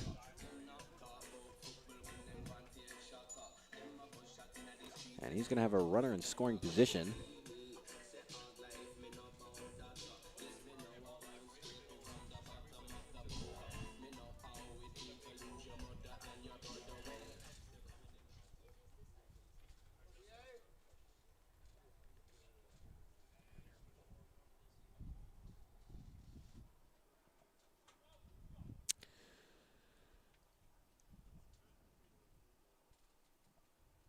Two outs here as Adams delivers, and that will be ball 1.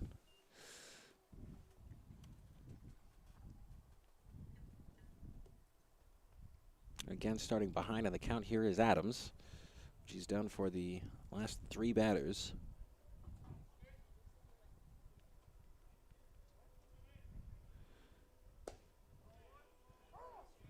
Adams gets the pitch to touch the zone the way he likes, and that will be strike 2, or strike 1.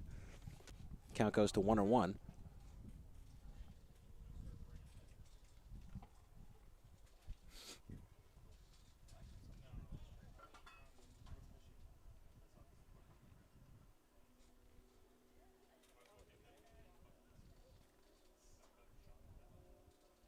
Adams looks off second base. Delivers a nice pitch there in the zone for strike 2. The Saints now, with another opportunity here with runners in scoring position and 2 outs, could leave runners stranded again in scoring position like they have in previous innings. Looking to change that.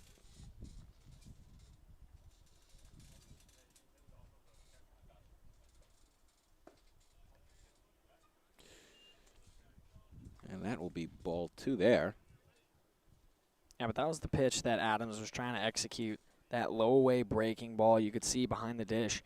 Isaiah Chavez after that pitch, gave a little nice job, sort of tip of the glove to Adams on the mound. So he's doing what he wants to be doing, just not a little bit too uncompetitive.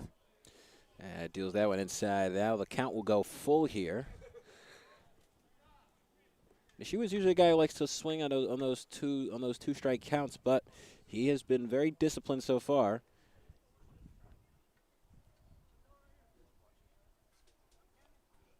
She was also a guy who's been struggling to still eye. He's batting 154, but looking to reverse those fortunes in a big way here with a runner in scoring position.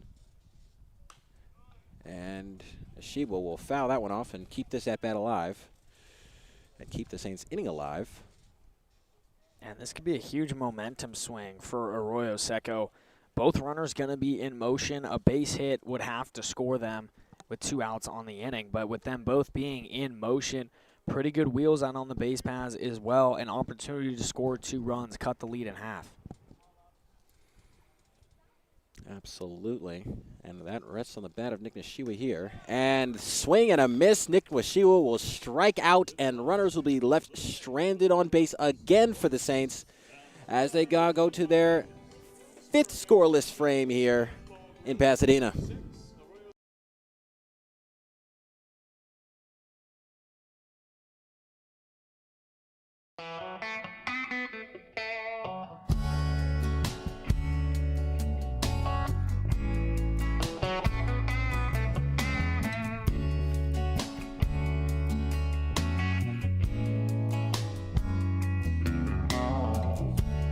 Baby, if I seem a little bit distracted, like I'm in another place and another time. Well, I apologize for the way I'm acting. I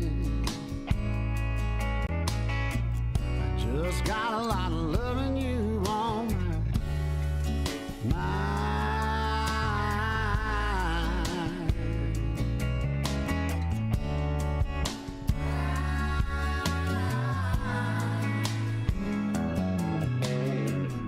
Ever since this morning I've been wondering how you do that thing you did last night. Well, let me tell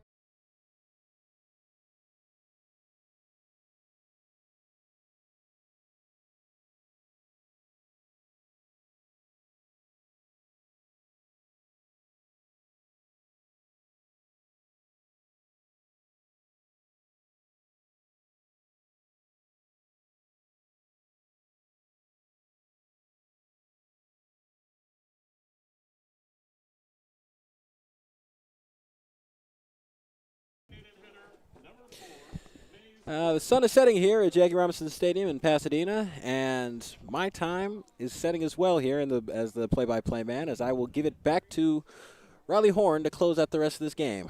We are into the back 3 here at Jackie Robinson Memorial Field.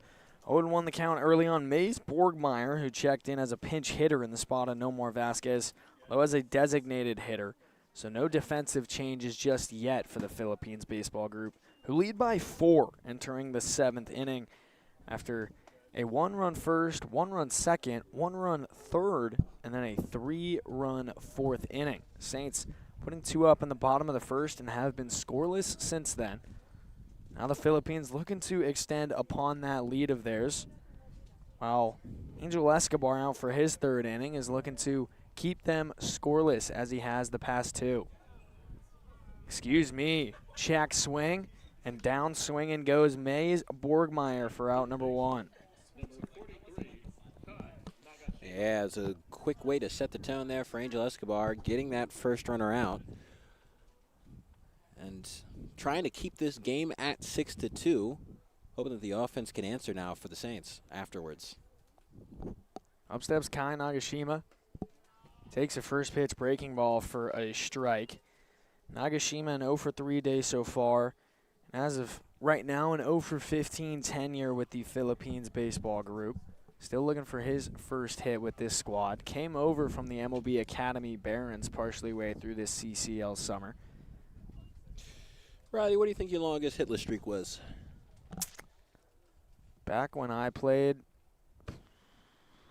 could not tell you, but I think Nagashima might break it here with a bloop into shallow center, and he does. First hit for the Philippines baseball group for Kai Nagashima. He's on board with a 1-out single. Yeah, it's a good hit there for Nagashima. I'm sure that's huge for building up his confidence as he had been struggling going into this game. Finally able to get a hit so he can join his teammates in the hit party and being productive. And a part of me happy for Nagashima. He was a former high school teammate of mine. I played ball with him for a couple years at Peninsula High School. He was a grade below me, and when I graduated, he ended up transferring to North High School in Torrance. But a former teammate of mine, and good to see that he's still swinging it offensively as Caden Lewis gets specced with that curveball from Escobar. There's now 2 on base for the Philippines. After getting that first After that, getting that first batter out, Escobar has struggled now, bringing 2 runners on base. You got runners in scoring position. Escobar's going to have to tap back into that magic that allowed for 2 scoreless innings as he goes up against the best hitter of the day, Johnny Wrightster. Yeah, this guy 3 for 3 on base 4 times, now in his 5th plate appearance here in the 7th inning. Home run away from the cycle. Double, single, triple, and a walk in that order so far. First pitch breaking ball taken for a called strike.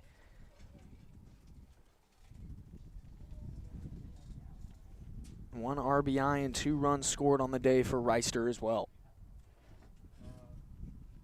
0-1 the count with 2 base runners on and 1 out. Fastball sails high and away, 1-1.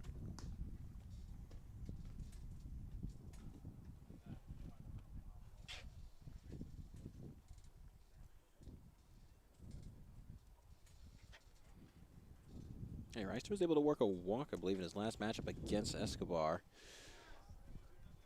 Takes a breaking ball just a little outside. And he's ahead in the count here now.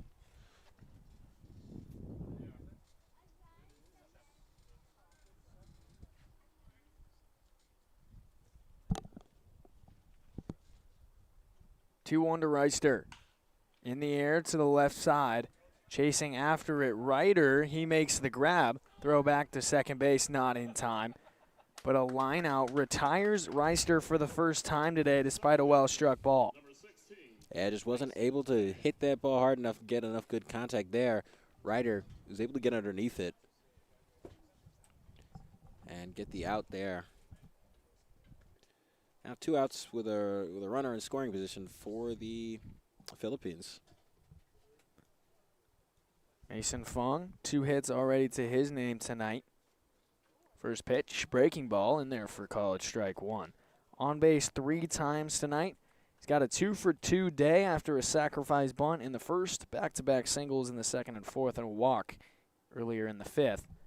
Now for his 5th plate appearance, as the lineup card has flipped over once again for the Philippines baseball group, who offensively have 6 runs up on the board through 6 and a little extra innings, and have had some really extended half innings offensively so far tonight, despite not necessarily putting on too many runs up to the scoreboard.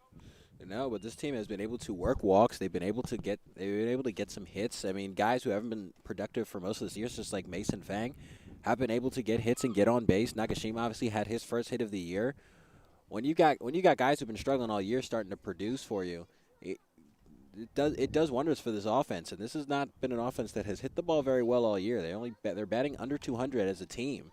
On the ground to Robinette, who goes to second with it and gets out number 3 there. So still scoreless. Angel Escobar coming out of the pen and getting 3 shutout innings. We will head to the bottom of the 7th and stretch it out here in Pasadena.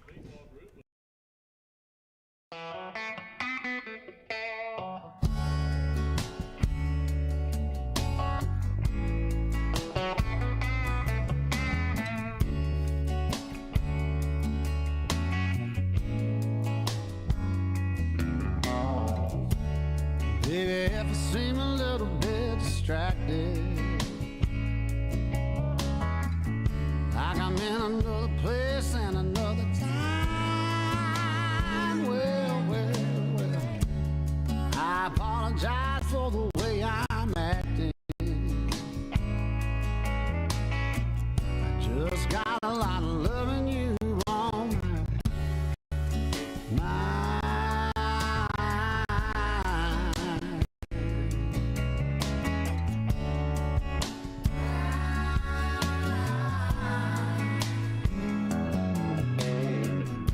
ever since this morning, I've been wondering how you do that thing you did last night.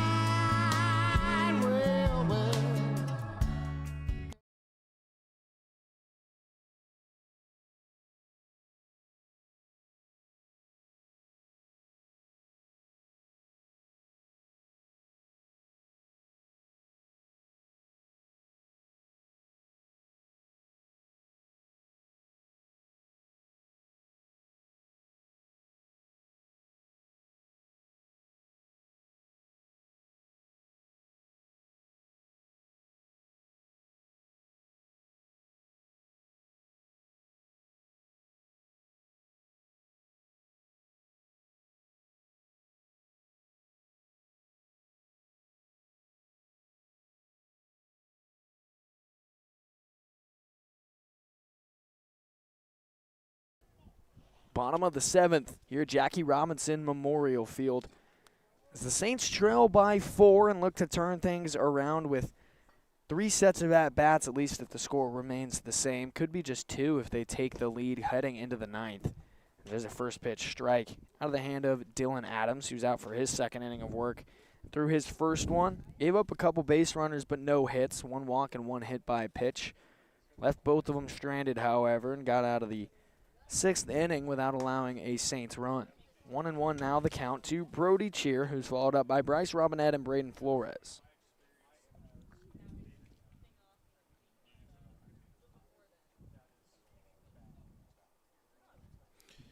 Adams was able to work his way through some of the heart of the order, such as Cannon King and Brandon Wynn and others, and able to get out unscathed without giving up any runs. And the Saints, for another inning, had stranded runners in scoring position. Cheer swats one foul, and the count goes to 1-2.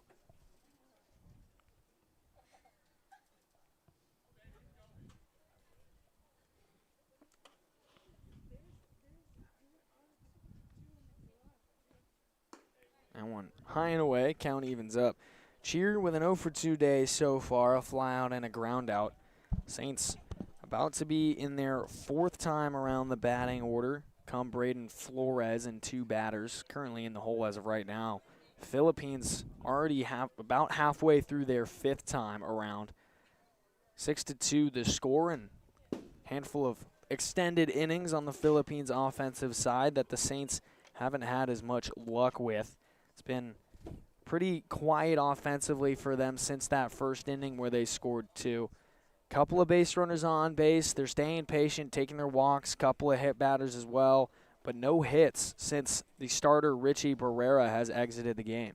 I mean, some of that has been lucky. You look at a guy like even Brody Cheer. He had 2 good hard hit balls that just happened to go right into the midst of defenders. So I think some of that has just been luck. And then it's also just frustratingly, it seems like in the big moments where you have 2 outs, the Saints have just been coming up short. Full count now to Brody Cheer with the bases empty and nobody out. Adams deals, sharply hit into center field. Ranging over Caden Lewis, it gets past him, and he'll handle it on a couple hops and fire in, but that one will go down likely as an error on the center fielder Caden Lewis, but either way, leadoff runner in scoring position for Arroyo Seco. Yeah, another good hard hit ball there from Brody Cheer, and this time luck was on his side. There's a potential error there from the defender, allows him to get to second, and that may not go down as a hit in the stat sheet, but if you got a runner on base, you're not complaining. I take it back. That one does go down as a leadoff double. It's Lewis out in center field. Didn't make any contact per se with the ball, so will go down as a base hit for Brody Cheer, his first one of the day today. And it gets a little something going for Arroyo Seco here in the 7th inning as it forces the Philippines baseball group to have a little mound conference. Yeah. I'll be his 4th extra base hit in 6 games as well. He's been able to hit the ball with some power when he gets his bat on it.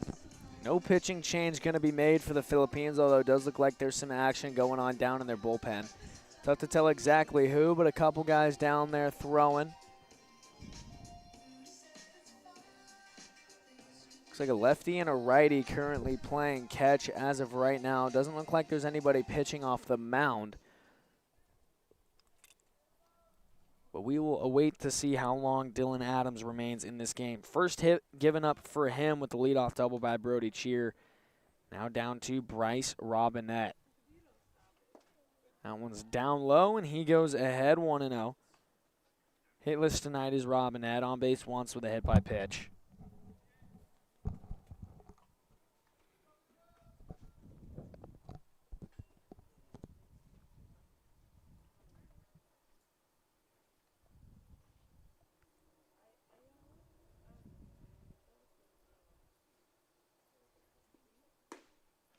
Up and in fastball hits the corner for strike 1.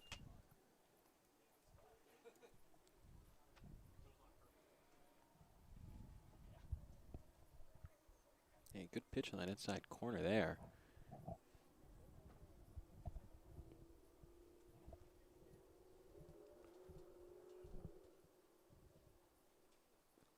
1-1 from number 1 is fouled back by Robinette. 1 ball and 2 strikes. Robinette not gone too deep into many counts today. 2 plate appearances so far. Grounded out on his first pitch he saw in the 2nd inning, and then went in a 2-0 count before he was hit by the pitch in the 5th. Now in a 1-2 count with a runner on second base. At the very least, you got to get a ball onto the right side and try and move that runner up to third with 1 or less outs if you knock yourself a base hit.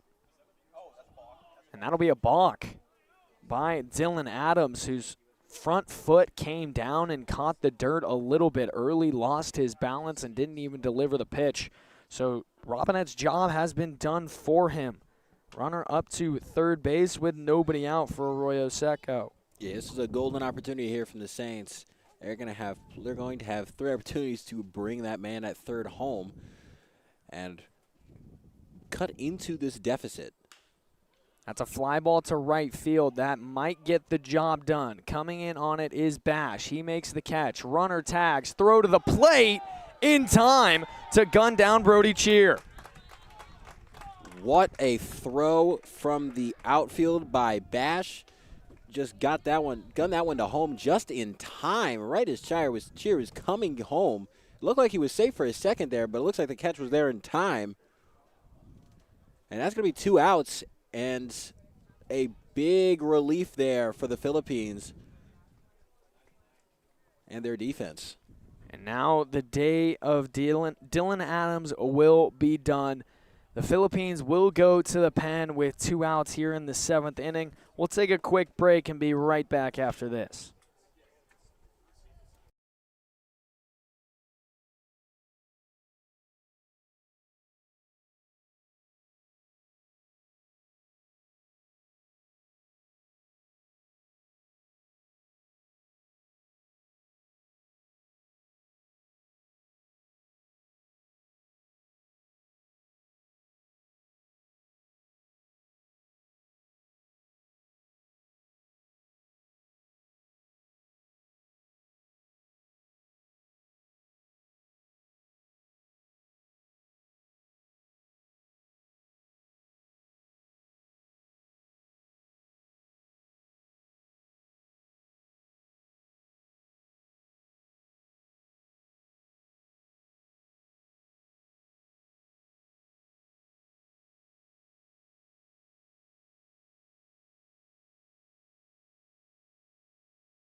Two gone here in the bottom of the 7th as the lineup card flips over to the top of the Saints order. And the Philippines baseball group going to go to a new arm out of the pen. It's Kai Sanchez. Sanchez, 6'2", 195-pound right-hander, Hawaii native. Coming here to Southern California to try and maintain a 4-run lead put on by the Philippines offense. Yeah, 4 appearances for Sanchez at 5 innings pitched. High ERA, what, 12.6, but 8 strikeouts. Guy who's got good velocity to his fastball. Off-speed pitches as well to go along with it. Yeah, last appearance was July 4th, where he pitched an inning against the Orange City Riptide, where he did not allow any hits or any runs and had 2 strikeouts. He's not He's not allowed to run since June 19th against San Luis Obispo.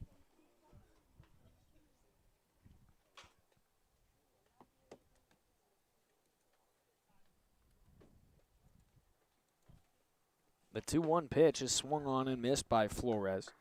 2 balls, 2 strikes, 2 outs with the bases empty. A leadoff double from Brody Cheer turned into a balk that got him up to third base and then thrown out at the plate trying to tag up on the Bryce Robinette flyout. Brings us to our current situation. At the knees, but just a little bit too low. Disciplined take there by Flores to bring the count full. Flores back to the black, I believe that's a bomb bat, as opposed to the bright blue bat we've seen him sport for most of the season. Payoff pitch, high and away, ball 4. 2-out base runner for the Saints. Number 19, Evan Ryder.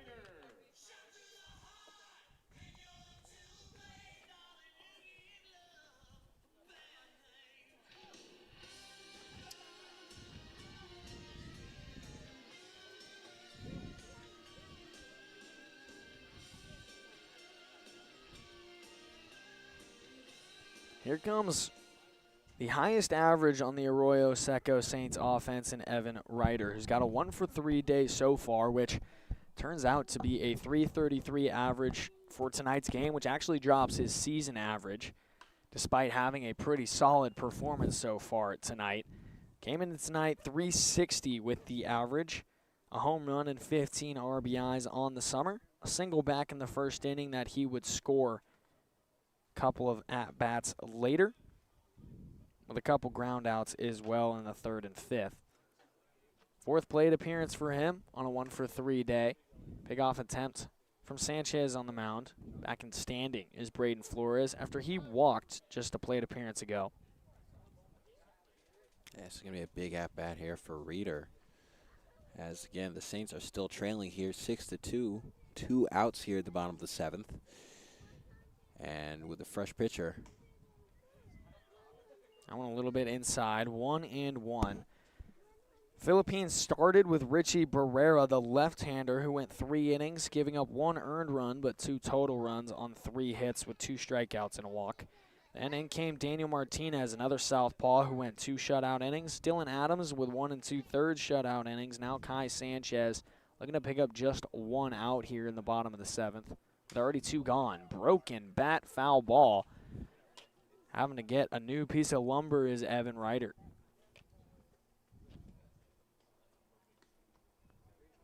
Sanchez with good velocity on the fastball up into the low 90s. Got way in on the hands of Ryder. Now grabs a new bat and heads back to the right-handed batter's box.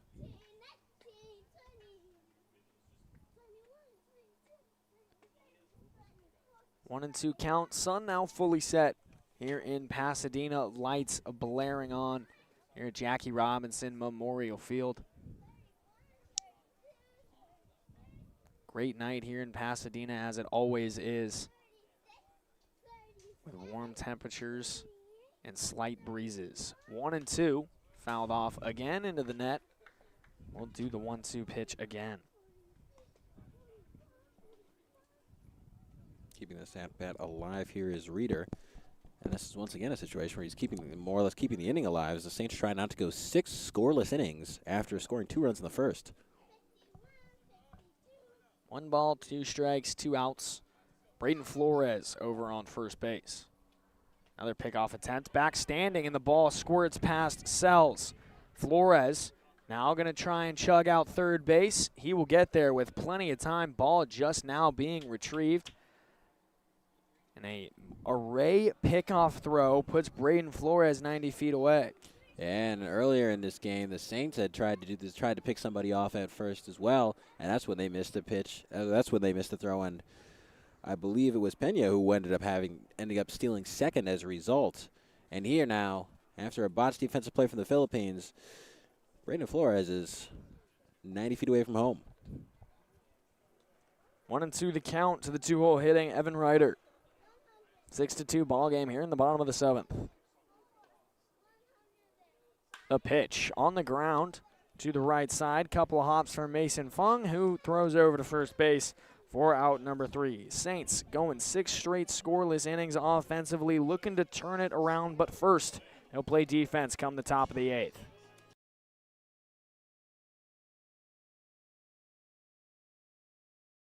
Today we're going to the Rose Bowl in Pasadena to see if anybody's coming to the Saints game tonight. You guys like baseball? Well, we have a game over there. They're Royal Seco Saints for Pasadena. It's at Jackie Robinson Memorial Field. Come and watch it at 6 p.m. Thank you. Baseball, yeah, sure. Yeah? A baseball game, Arroyo Seco. Yeah! Where's that? Jackie Robinson Field. Oh, I know that. So you like baseball? Nah, not really. I'm just wearing it. Fair I'm enough. honest with you. You guys are big.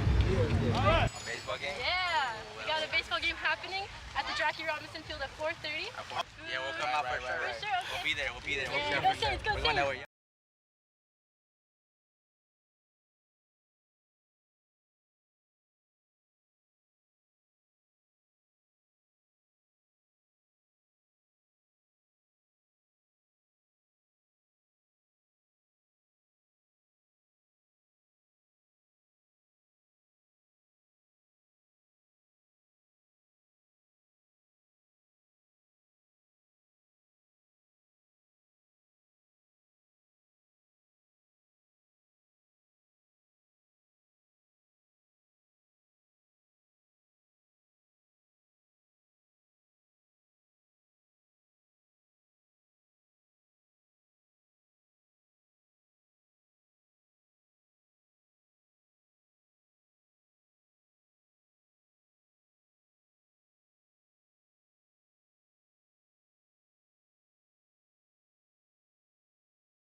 Top of the 8th inning here in Pasadena. First pitch, strike on Austin Bash.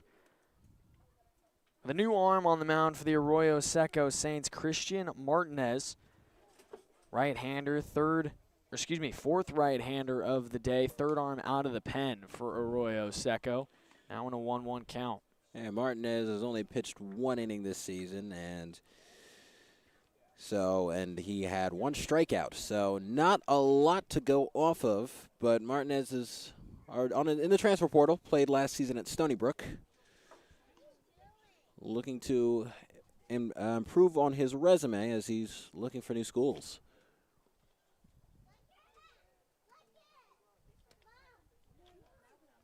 And I'll correct myself. Now hitting is Wyatt Lamarsna, who came in the spot of Austin Bash in the offensive arrangement, but actually checked in as a defensive substitution an inning or two ago out in center field. Wyatt Lamarsna is only batting .111 this season. Only has 3 hits, 2 RBIs. He has been struggling this year. And he has no extra base hits either, so he doesn't bring a lot of danger as a batter.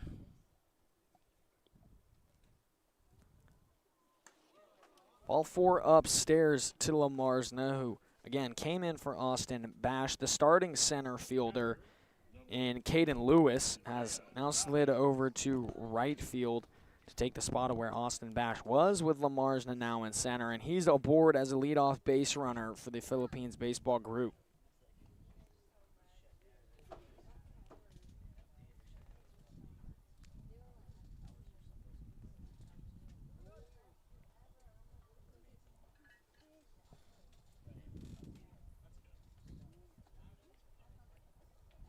Full count walk to Lamarsna brings up Isaiah Chavez. First pitch.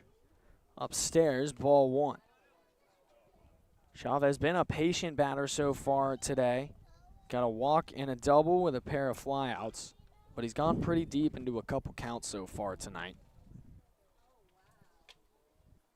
1-0 pitch is upstairs from Martinez.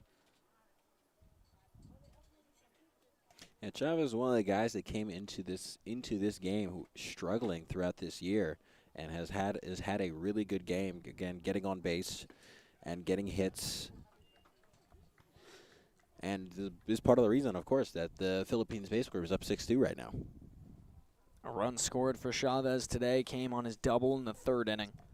The lone run of that third inning, sandwiched in between a couple of scored innings for the Philippines baseball group, but they have been silent since that fifth inning.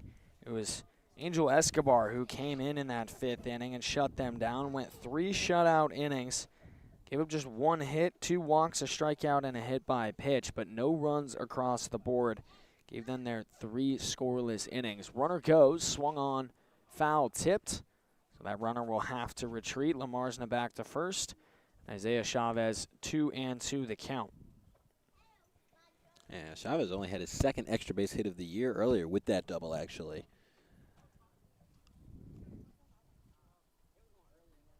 But had a considerable amount of power at L.A. Pierce College, where he had 22 extra base hits.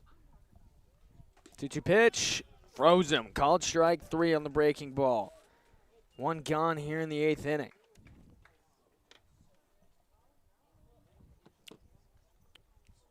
Left fielder, number 23, Hector Pina.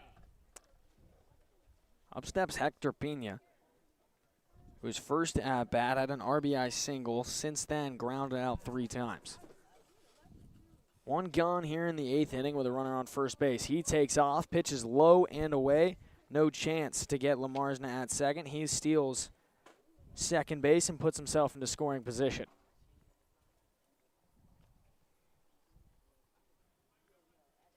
Nashiba now going to have a conversation with Christian Martinez.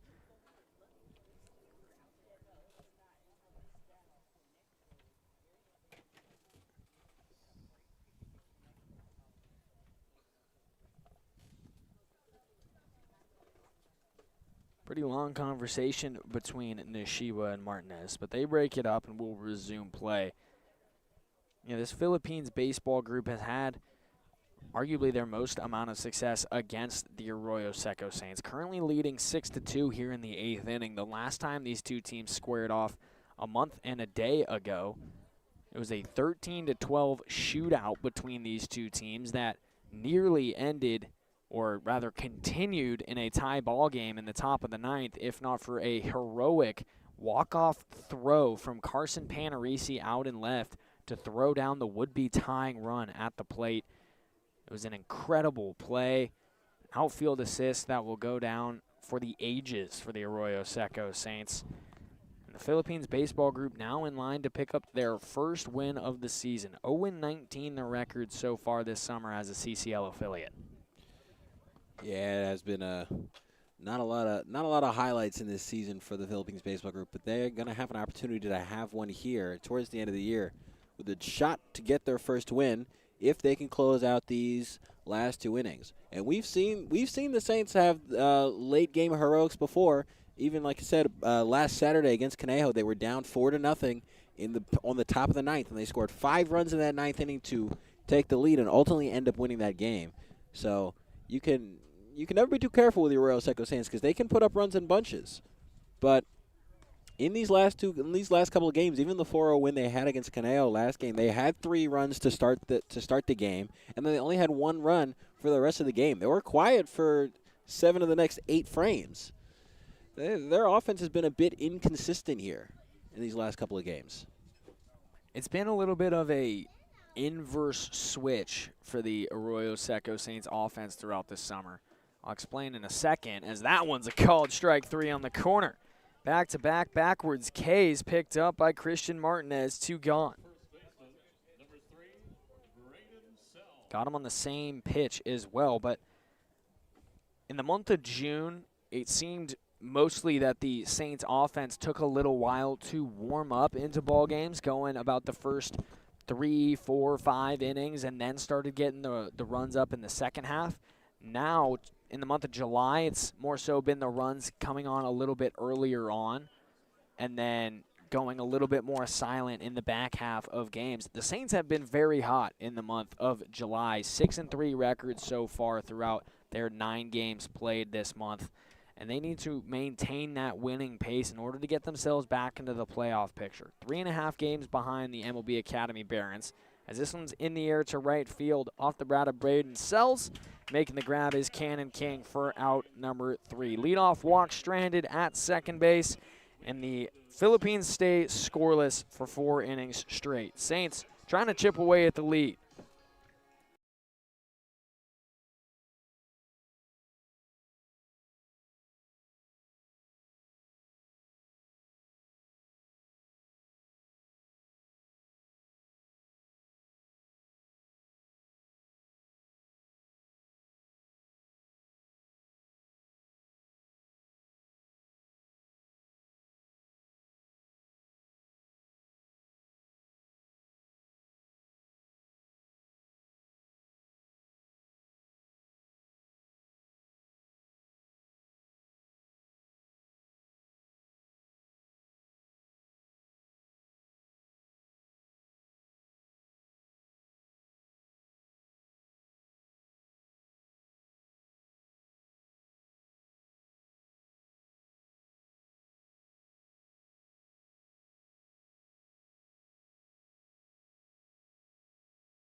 Bottom of the 8th inning here at Jackie Robinson Memorial Field.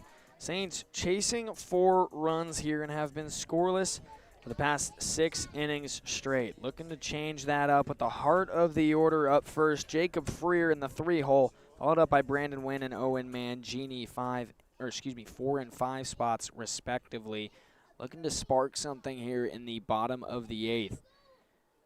However, they have to go against Kai Sanchez, who's been the hardest throwing arm on the mound for the Philippines so far tonight.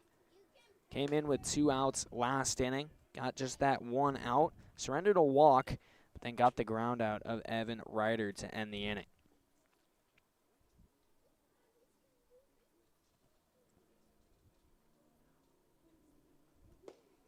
One-0 to Freer, taken at the knees for strike 1.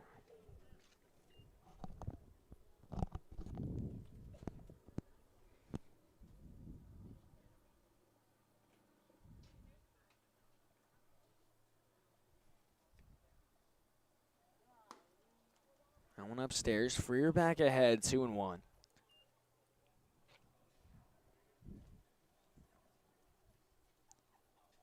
Freer, one of the Saints' couple of All-Stars. Roy Osako with 4 that made the trip out to the All-Star game in Reno back on the 4th of July. Started the season off real strong. Slowed down a little bit come the second half of the season. Average coming into today at 253. That's bumped up a little bit, a 1-for-3 performance so far for him tonight. But still a guy who's been a staple in this Saints lineup. Yeah. 2 balls and 2 strikes. It's just been a rough July for Freer. Like I said, batting 160 so far in the season. He flies out in foul territory to the third baseman, Kai Nagashima, who gets the putout for out number 1.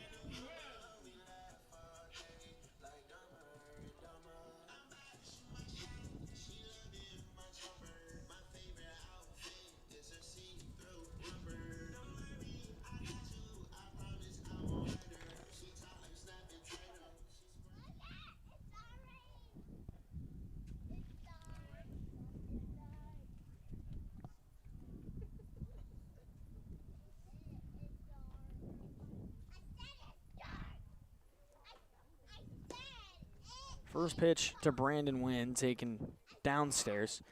Wynn, again, we've mentioned it a couple times tonight, but late addition to this Saints squad. Wasn't on that opening day roster, made his way over a couple of weeks in, and has really emerged as one of the standout bats in the middle portion of this order.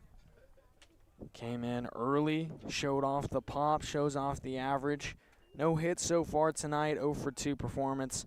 On base once with a hit by pitch, but before tonight's plate appearances was hitting .314 with 3 homers. He's now way ahead, 3-0 against Kai Sanchez. Brandon Wynn's a guy that does like to swing, so being in the head of the count is ideal for him because that gives him the pitches that he wants to tee off on. Now he gets to be a little bit more selective. Likely going to take here on the 3-0. He does. It's right down the middle. But now he gets to go to work. Now he gets to hunt that pitch that he wants. And if he doesn't get it, he still has one more to play with.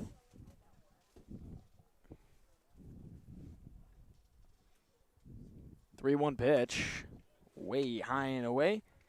Brandon Wynn on base via the base on balls with a one-out base runner for Arroyo Seco. Second walk of the day issued by Kai Sanchez.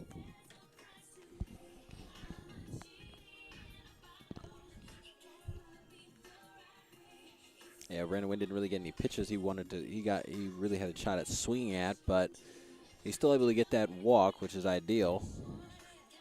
In a way, Sanchez likely dodging a bullet with considering how hot Wynn has been as of late. Well, meanwhile, Mangini has been struggling.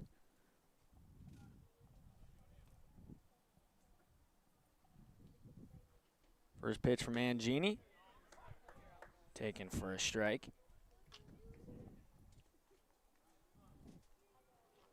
Mangini been behind in 2 of his 3 plate appearances so far tonight.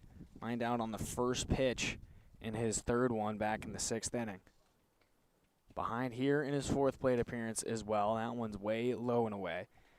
The velocity is there for Kai Sanchez, although not necessarily delivering as many competitive pitches as he would like. When he's in the zone, he's in the zone. But if he's missing, it's by a couple of feet. And he's making his catcher, Isaiah Chavez, work a little bit, extend out the arms, try and stop these pitches from getting to the backstop. 1-1. As I say that, he delivers one real close, just below the knees. 2-1.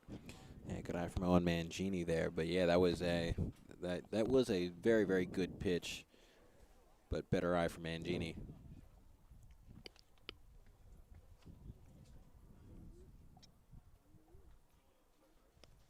2-1, taken for a strike. Good pitch there on the low outside corner with the fastball. Seemed to take a little bit of the velocity off of it to get a little bit better control, and it works out for him. 2 balls and 2 strikes with a runner on first base and 1 out.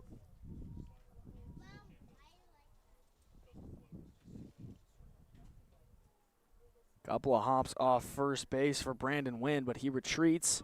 Called strike 3 on the low outside corner. Goes to the same spot he picked up strike 2 on and gets strike 3.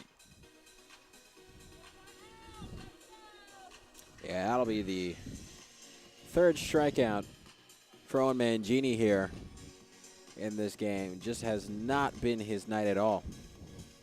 Actually, might be his.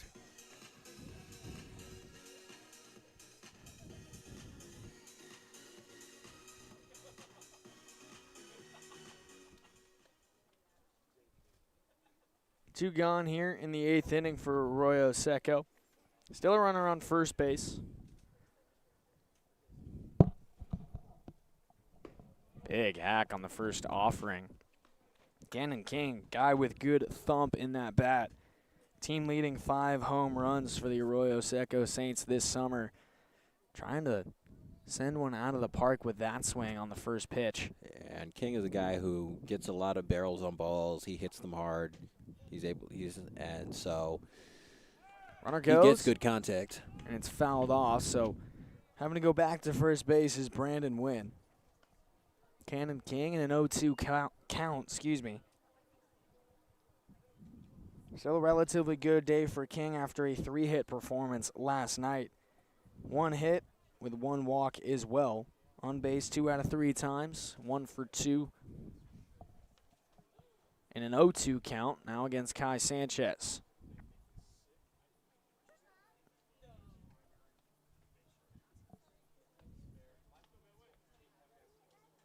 Long hold from Sanchez on the mound.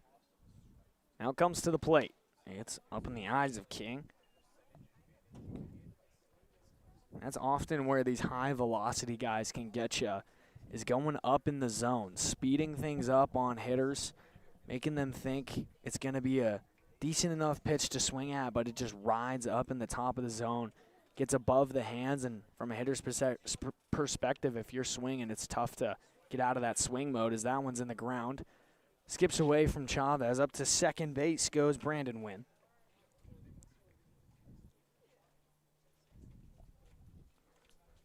Tried to mix up the eye levels there, did Sanchez. Again, went to that high fastball, missed up in the eyes. Then tries to go back foot there with that one. Try and mess up Cannon King's vision a little bit. But he lays off, and it's 2-2 with 2 outs and a runner on second base. Yeah, it's been good discipline from King here. He is not bit on either of these 2 pitches ever since going down 0-2 in the count.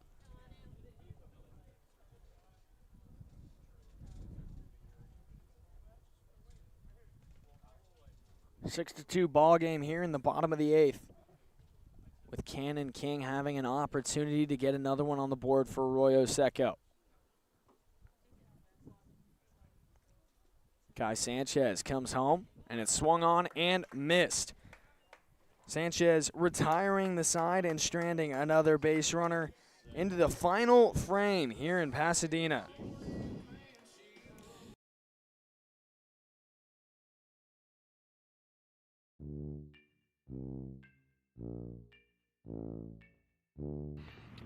We're just getting a little warm-up toss in. Gotta love it. Gotta love it. Central Michigan, wow. What a lucky place to have you. God, I wish I could have you all the time. What do we have over here? Pitchers, boring. Screaming. Yeah, there you go. You know, he can hear it from a mile away. He's got dog-like ears. Easy smooth. Easy smooth. 808 boys. Represent. Yeah. Gotta get one. Shout out, homies right here. Shout out, homies right here, getting us right, making sure we're in the game every day, getting our uniforms right. Thank you so much. What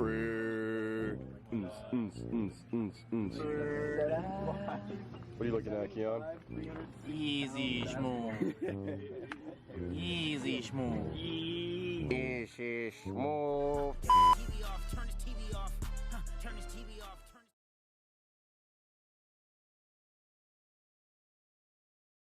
Let's do it. Bottom third of the Philippines baseball group order, heading into the final frame here at Jackie Robinson Memorial Field. 6-2 ball game. Philippines still up by 4. As Mays Borgmeyer leads things off, followed up by Kai Nagashima and Caden Lewis. First pitch swatted foul by Borgmeyer, who came in as a pinch hitter and stayed in the designated hitter spot. Instead of Nomar Vasquez, Vasquez with a 1-for-2 day, a single and a pop out. So far, Borgmeyer 0-for-2 with a ground out and a strikeout.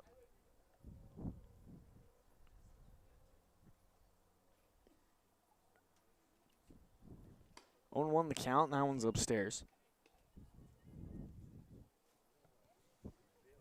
Christian Martinez looking to have a big shutdown inning.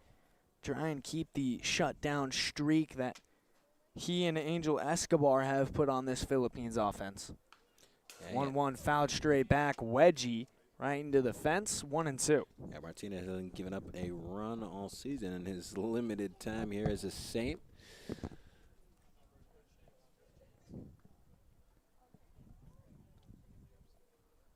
One ball, 2 strikes on Mays Borgmeyer.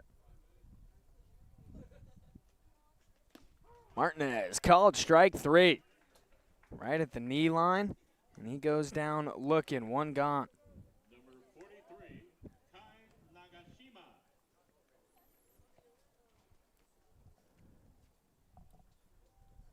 So here's Kai Nagashima. 1-for-4 nights so far after a 0-for-12 start of the summer with the Philippines baseball group. Just got his first hit with the squad his last time up. hitting from the left side. He's a switch hitter. Former high school teammate of mine, so I got to see him for a couple years. I always thought he was better from the left side than the right, likely because he gets more opportunities from that side, with the majority of at least high school pitchers pitching with their right side. So he's got more reps there. That's where he was batting when he got his first hit with the Philippines. Got left stranded at second base, but either way, broke the funk.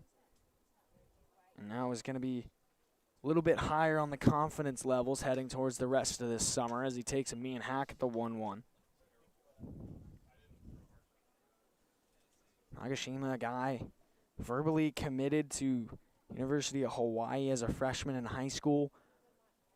Ended up leaving there and now is at El Camino College here in Southern California as they fouls off the 1-2 pitch. We'll do it again. And 2 strikeouts for Nagashima so far in this game. Hoping to avoid a third.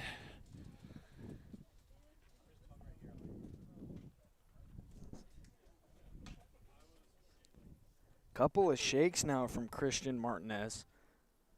Kai Nagashima going to call time, step out.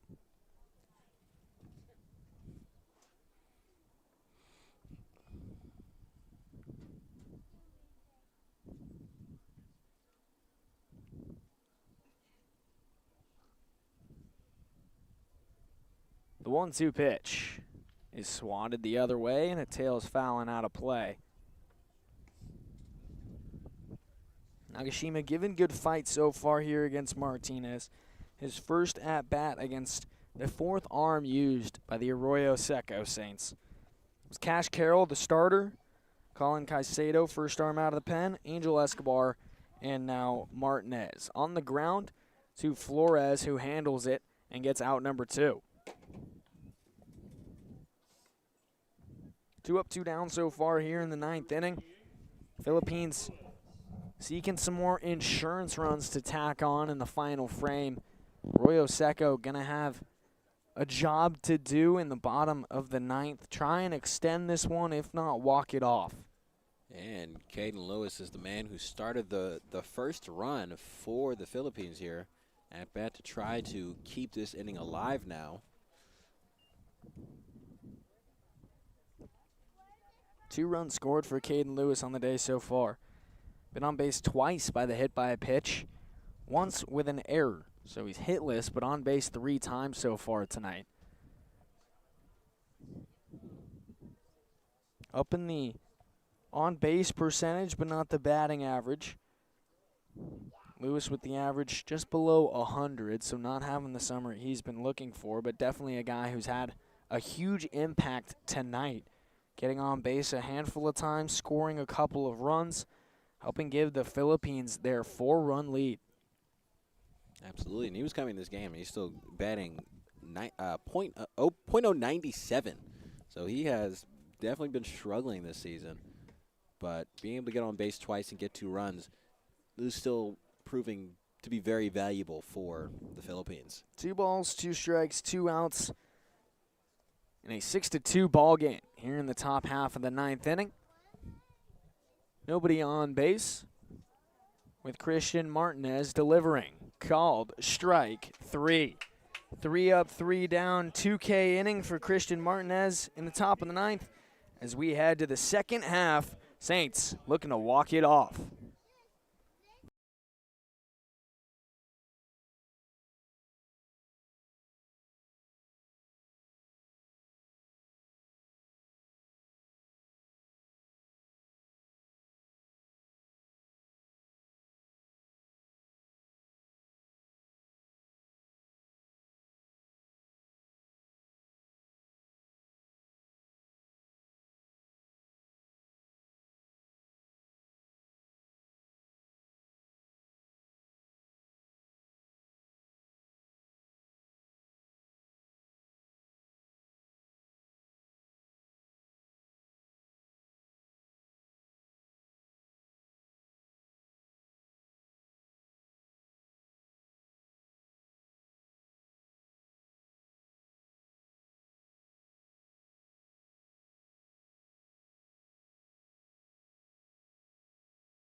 We're in the last of this one.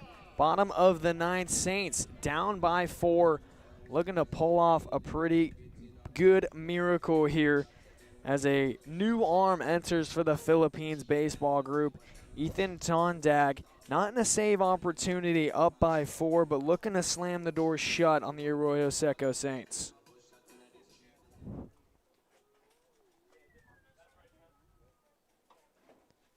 He's going to have to face the bottom third of the Saints order in Nishiwa, Cheer, and Robinette. First pitch on the ground through the left side of the infield. 5-6 hole base hit for Nick Nishiwa to start things off in the ninth.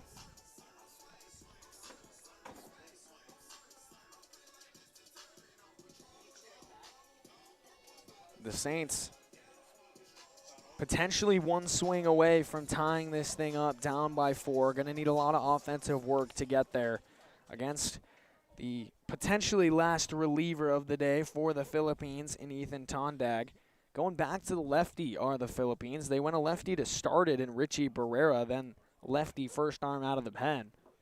And Tondag is a good reliever for the Philippines. He has not allowed a run all season. Or he's not allowed an earned run, should I say, all season. He's pitched 8 innings, an 0-1 record with 4 appearances and 1 start. This being his 5th. Yeah, like you mentioned, no earned runs, although 4 unearned runs given up so far this summer. 8 strikeouts, though, in 8 innings. And he's quickly ahead of Brody Cheer.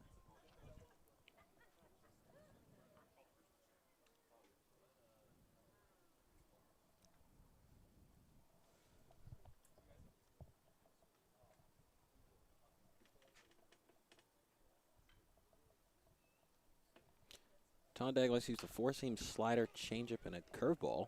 On the ground, Reister to Fang, over to first base to Sells. 6-4-3 double play, clears the bases, 2 gone in the ninth. Yeah, it's the last legs here for the Saints. Down to their last batter, Bryce Robinette is who this game hinges upon. And the Saints in general, not a team with a lot of ground to give when it comes to a playoff race, especially looking as in, we'll see, last time we checked the Barons were winning. We'll see if the Barons were able to close the job, but this will not bode well for the Saints' playoff hopes.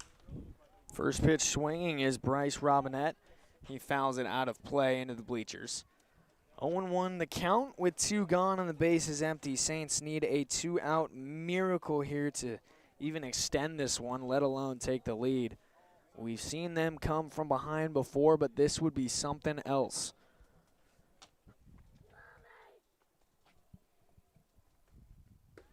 Swing and a miss. Saints potentially down to their final strike. Tondag ahead 0-2 of Robinette. On base once tonight, but hitless is Robinette.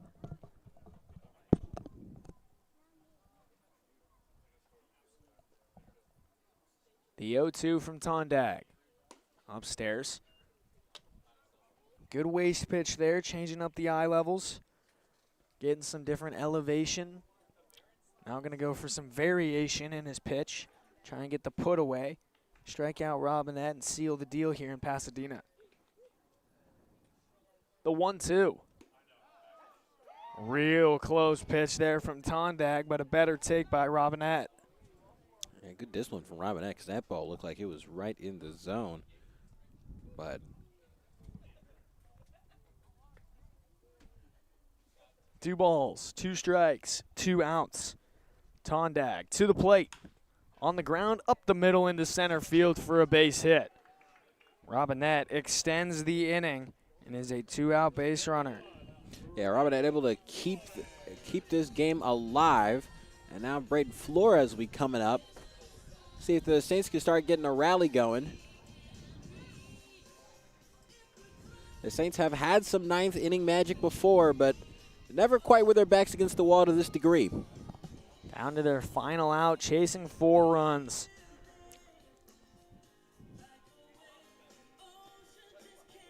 Philippines trying to close it out here. Ethan Tondag not with the save opportunity, but trying to keep the Saints scoreless since that first inning. They put up 2 in that first frame and haven't been on the scoreboard since then.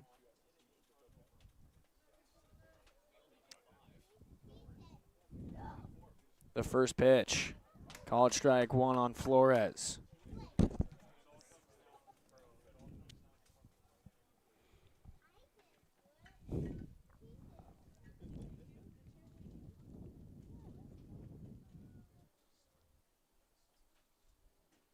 A 1 pitch. Upstairs.